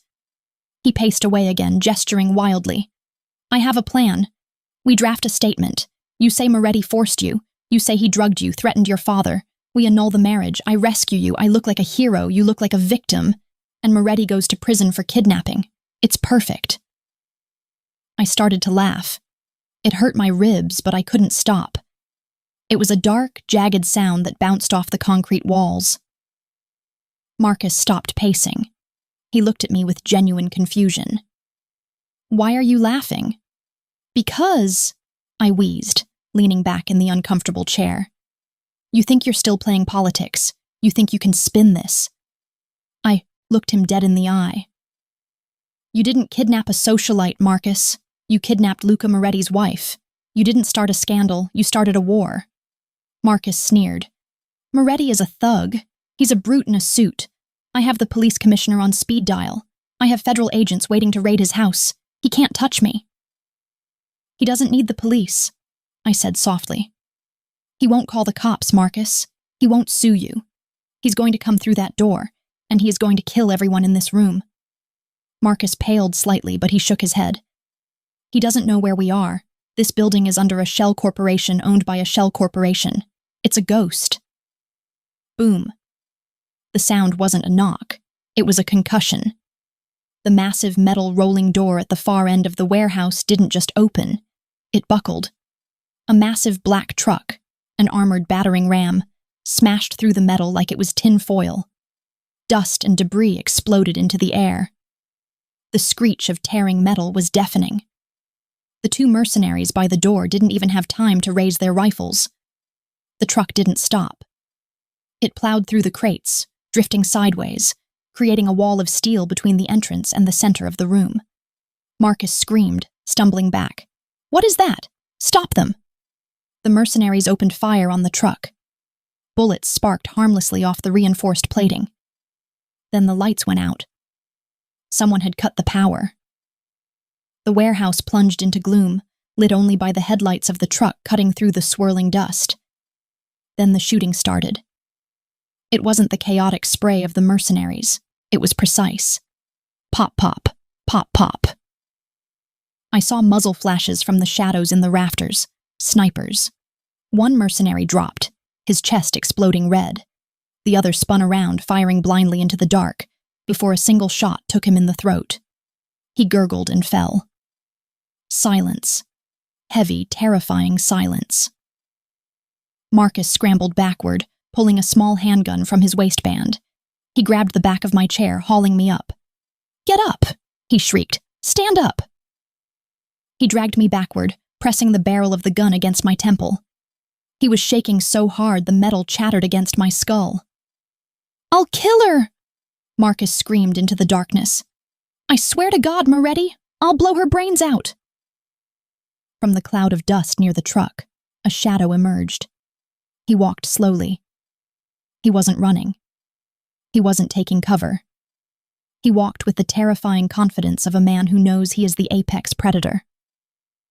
Luca stepped into the beam of the headlights. He was a mess. His suit jacket was gone. His white shirt was stained with soot and blood. Not his, I guessed. He held a gun in each hand, hanging loosely at his sides. His face was a mask of cold fury. His eyes were black holes. Hello, Marcus, Luca said. His voice wasn't loud, but it carried perfectly in the echo chamber. Stay back, Marcus yelled, jamming the gun harder into my head. Mean it. I have leverage. Let us walk out, and she lives. Luca stopped 10 feet away. He holstered one gun. He looked at me. He didn't look at the gun at my head. He looked at my face. He saw the blood. He saw the zip ties. His jaw ticked. You hurt her, Luca said. It wasn't a question. It was a sentence. She's fine, Marcus babbled. Just back off. We can make a deal. Money? You want territory? I can get you the zoning permits for the south side. Luca took another step. I don't want permits, Marcus. I want your skin. Stop! Marcus shrieked. He shifted his grip, moving his arm around my neck to choke me, using my body as a human shield. I couldn't breathe.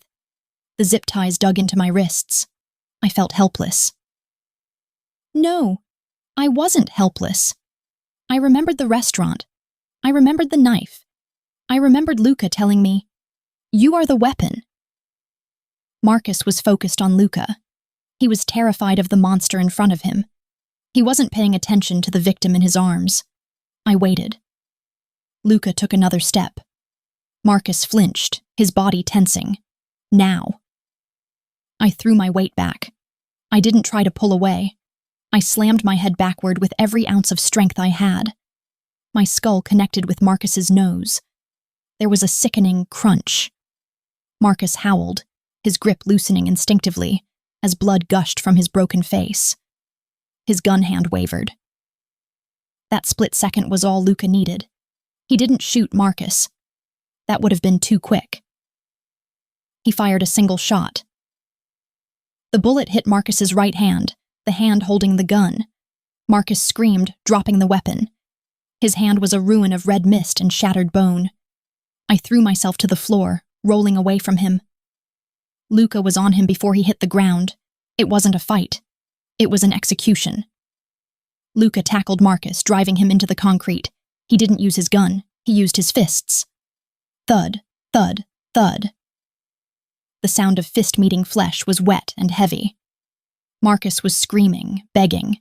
Stop! Please, I'm a senator. You can't— You touched my wife, Luca roared, landing a blow that shattered Marcus's jaw. He grabbed Marcus by the lapels of his ruined shirt and hauled him up, slamming him back against the concrete pillar.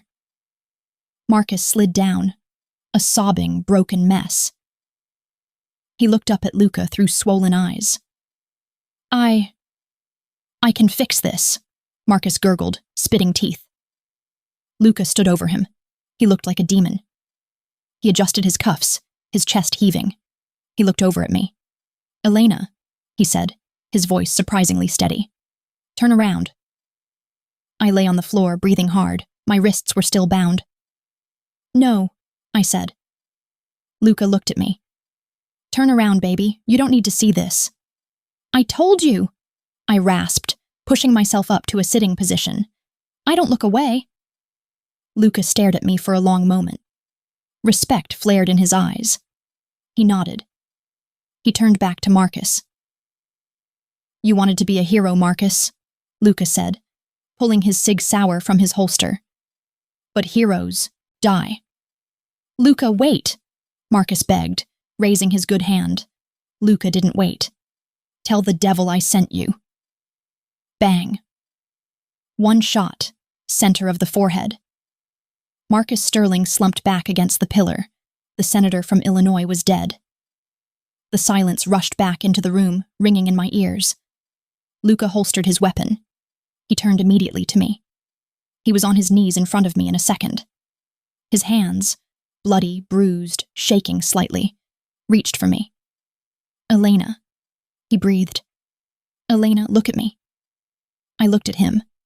I saw the soot on his cheek.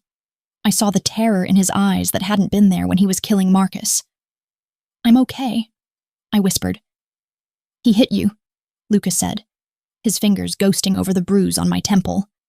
His voice broke. I was too slow. You were right on time, I said. He pulled a knife from his boot, the twin to the one I had lost. With a quick, precise movement, he sliced the zip ties from my wrists. My hands fell free. The rush of blood was painful. I reached out and grabbed his face.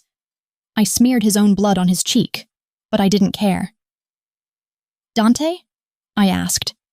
"Alive," Luca said, pulling me into his chest. "He's in surgery. He'll make it. He's too stubborn to die." I buried my face in his neck. I started to shake. The adrenaline was crashing, leaving me cold and trembling. "I was so scared," I admitted, my voice muffled by his shirt. "Not of dying. I was scared I'd never see you again." Luca gripped me tighter, crushing me against him. He rocked me back and forth slightly. "I told you," he whispered fiercely into my hair. "I would burn the city down. I would tear the world apart to find you." He stood up, lifting me into his arms like I weighed nothing. "We're leaving," he announced to the shadows. Dozens of his men emerged from the darkness, guns lowered. They formed a protective circle around us. "Burn it," Luca ordered over his shoulder as he carried me toward the truck. "Leave nothing but ash." As we walked out into the cool night air, behind us, the warehouse began to glow. Flames licked up the walls, consuming the evidence, the bodies, and the last remnants of my old life. I rested my head on Luca's shoulder, watching the fire reflect in his dark eyes. My ex-fiancé was dead. My father's company was saved, and I was being carried away by a murderer. I closed my eyes and held on tight. Let it burn. POV Luca. I carried her out of the fire. She was light in my arms, but the weight of what had almost happened was crushing my chest. I had almost lost her. If I had been 5 minutes later. I looked down at her. Her face was dirty, bruised, and beautiful.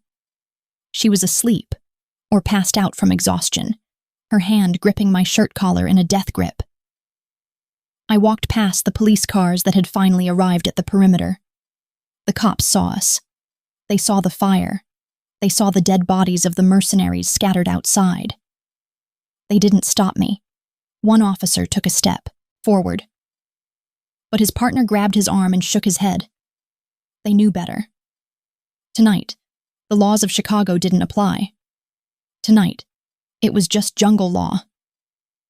I reached the black SUV waiting for us. My driver opened the door. I slid into the back seat, keeping Elena in my lap. I refused to put her down. I refused to let go of her for even a second. "Home," I ordered. The car pulled away. I pulled out my phone with one hand. I dialed the cleaner. "The warehouse is burning," I said. "Make sure the coroner knows it was a drug deal gone bad. Sterling was buying. The mercenaries were selling. It went south."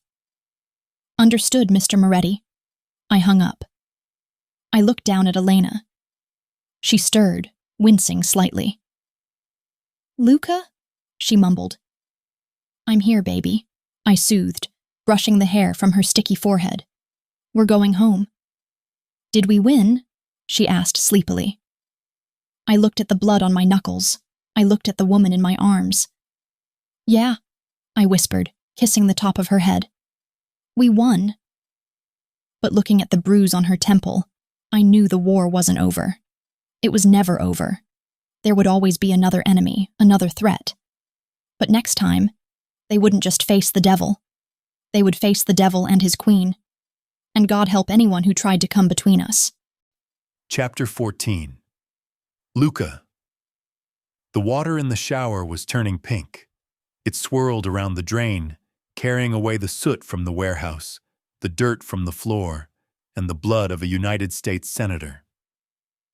I stood under the spray, letting the hot water beat against my back, but my eyes were fixed on the woman sitting on the marble bench opposite me.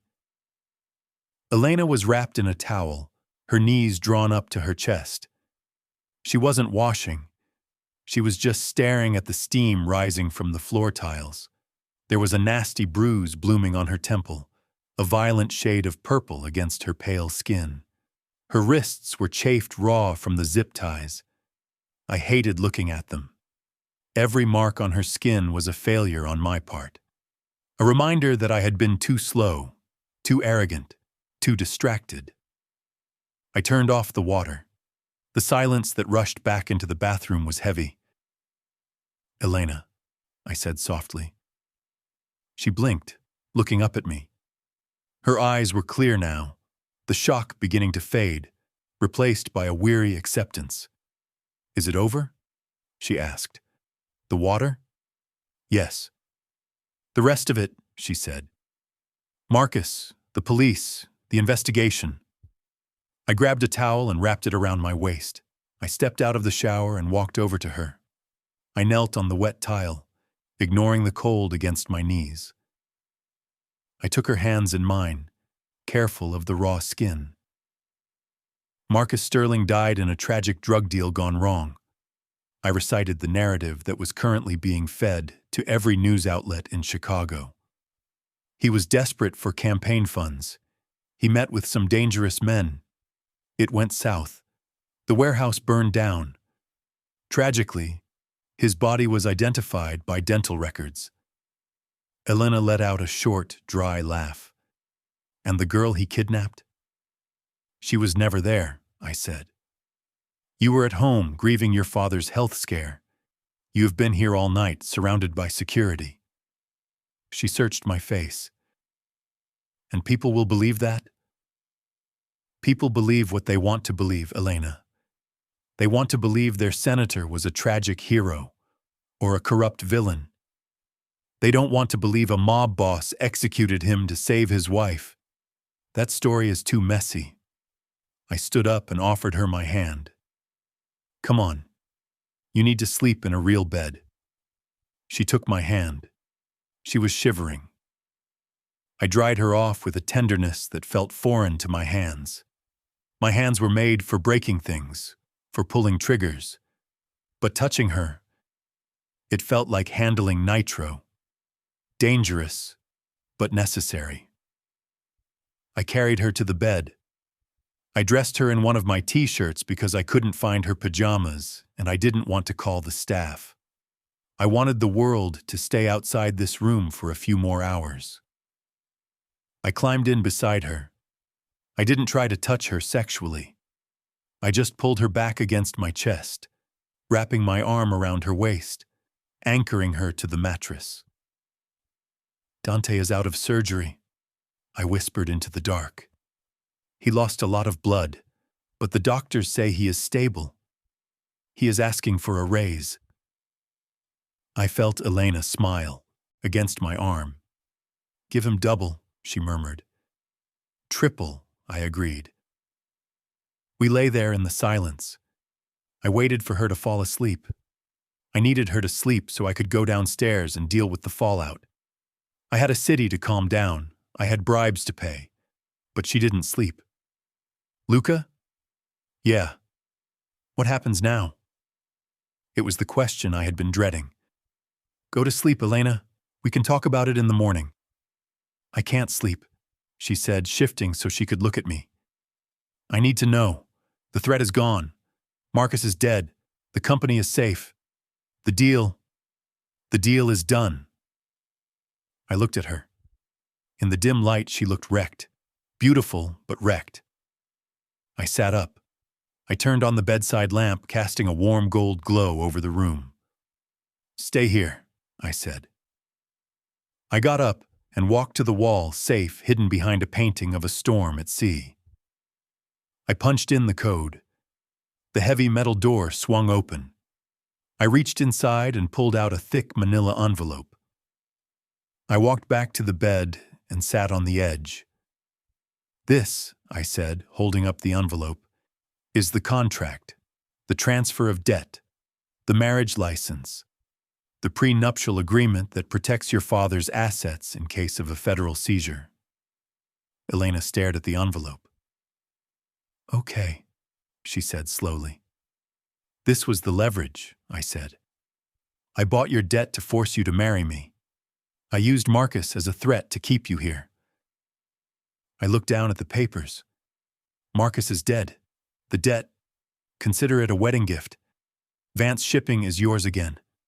Free and clear." I tossed the envelope onto the bed between us. "You are free, Elena." She looked at the envelope. Then she looked at me. Her expression was unreadable. "You are firing me?" she asked. I huffed a laugh, running a hand through my damp hair. "I am not firing you. I am releasing you.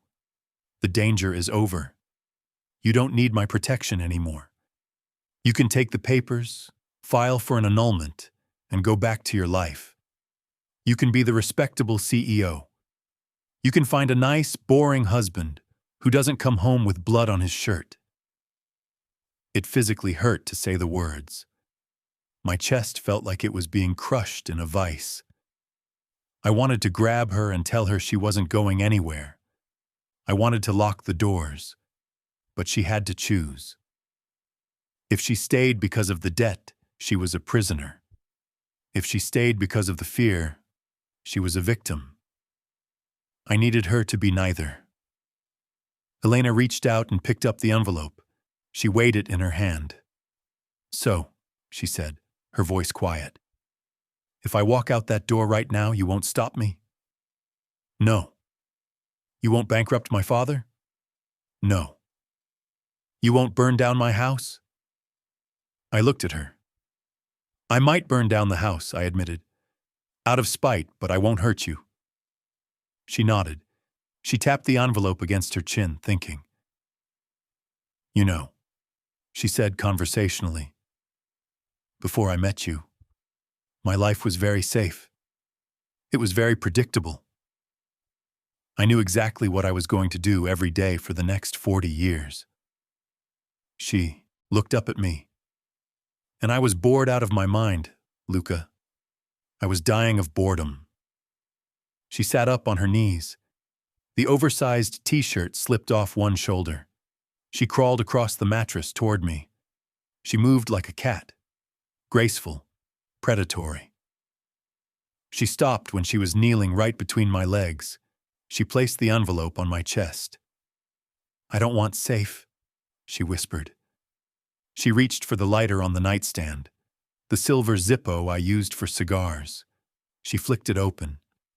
The flame danced, reflecting in her blue eyes. "And I certainly don't want an annulment." She held the flame to the corner of the envelope. I watched as the paper caught fire. The yellow flame curled the edges, turning the legal jargon and the signatures into black ash. She held it until the heat was too close to her fingers. Then she dropped the burning packet into the empty metal wastebasket by the bed. We watched it burn. We watched the leverage disappear. When the fire died down, leaving nothing but smoke and ash, she looked back at me. "No more deals," she said. "No more transactions." She placed her hands on my shoulders. "I am not staying because I owe you money, Luca. I am staying because I am just as twisted as you are. I liked seeing him bleed. I liked seeing you kill him." She leaned in, her nose brushing against mine. "I think you ruined me." I wrapped my arms around her waist, pulling her flush against me. I buried my face in her neck, inhaling the scent of her skin, smoke, and survival. "I didn't ruin you, Elena," I growled. "I just woke you up." I pulled back to look at her. "You realize what this means," I said seriously. "If you stay, there is no exit strategy. You are Mrs. Moretti. You are the target. You are the queen on the chessboard. Every enemy I have becomes your enemy." She smiled. It was a sharp, dangerous smile. "Let them come," she said. "I have a knife in my boot." I laughed. I couldn't help it. The relief washed over me like a tidal wave. "You lost that knife," I reminded her. "Then buy me a new one," she demanded. "A bigger one." "Done." I kissed her. It wasn't hungry or desperate like before. It was solid. It was a seal on a new contract, one written not in ink but in blood and choice. "Get dressed," I said, pulling back. She frowned. "Why?" "It's midnight." "Because," I said, standing up and pulling her with me. "We have one more thing to do." 20 minutes later, we were in the library. My soldiers were there. The capos from the different territories. My inner circle. They looked tired, battered, and on edge. They had spent the night securing the city, scrubbing the crime scene, and waiting for the fallout. When I walked in, they all stood up. I was wearing a fresh suit. Elena was beside me. She was wearing a black silk dress she had found in her boxes. It was severe, elegant, and she wore it like armor. The bruise on her temple was visible, but she didn't try to hide it. She wore it like a medal of war. The room went silent. "Sit," I commanded. They sat. I stood at the head of the long mahogany table. Elena stood at my right hand. "Marcus Sterling is dead," I announced. "The police have ruled it an accident. The investigation into Vance shipping is closed. The threat to our family is neutralized." A ripple of relief went through the room. "However," I continued, my voice hardening, "there will be chaos. The other families will see this as a moment of transition. They will think we are distracted. They will think we are weak." I looked around the table, meeting the eyes of every killer in the room. "I want you to send a message to the Russians, to the triads, to everyone." I placed my hand on Elena's shoulder. "Tell them that the Moretti family is not weak. Tell them that we have never been stronger." I looked at Elena. "This is not just my wife," I said, my voice echoing in the library. "She is not a civilian. She is not a bystander. She is part of this organization. If she speaks, it is with my voice. If she gives an order, you follow it as if it came from me." I saw the surprise in their faces. In our world, wives were kept in the dark. They were for photo ops and funerals. But Elena wasn't that kind of wife. "Is that understood?" I barked. "Yes, boss," they chorused. One of the older capos, a man named Sal, looked at Elena. He looked at the bruise. He looked at the way she stood, unwavering. "Understood, Mrs. Moretti," Sal said, nodding his head in respect. Elena nodded back. "Cool. Regal." "Thank you, Sal," she said. "Make sure the north side distribution is back on schedule by tomorrow. We lost a day of profit." Sal's eyebrows shot up. Then he grinned. "On it." I dismissed them. They filed out, looking at Elena with a new sense of reverence. They knew. They had seen the fire in her eyes. When the room was empty, I turned to her. "You are bossy," I said, leaning against the table. "I am efficient," she corrected. "Northside distribution has been lagging for weeks. I read the reports on your desk." I shook my head, smiling. "You read my reports?" "I was bored while you were in the shower." She walked over to me. She placed her hands on my chest, right over my heart. "So," she said, "is that it? Am I crowned?" "Almost," I said. I reached into my pocket. I pulled out a small velvet box. Not a ring box this time. A longer one. I opened it. Inside was a knife. Custom made. Damascus steel blade, black handle inlaid with mother of pearl. It was beautiful and deadly. "For your boot," I said. She took it. She tested the weight. She smiled. And it was the most terrifyingly beautiful thing I had ever seen. "Perfect," she whispered. She slid it into the waistband of her dress since she wasn't wearing boots. "Now," she said, grabbing my tie and pulling me toward the door. "Take me back to bed, husband. I believe we have a marriage to consummate." "We consummated it last night," I pointed out, following her, willingly. She looked back over her shoulder. "That was business," she teased. Tonight is for pleasure." I followed her out of the library, up the stairs, and into the rest of our lives. The war was over. The rain had begun, and as I watched her walk ahead of me, head high, dangerous and mine, I knew one thing for sure. The devil didn't just get the girl. He got the queen. The end.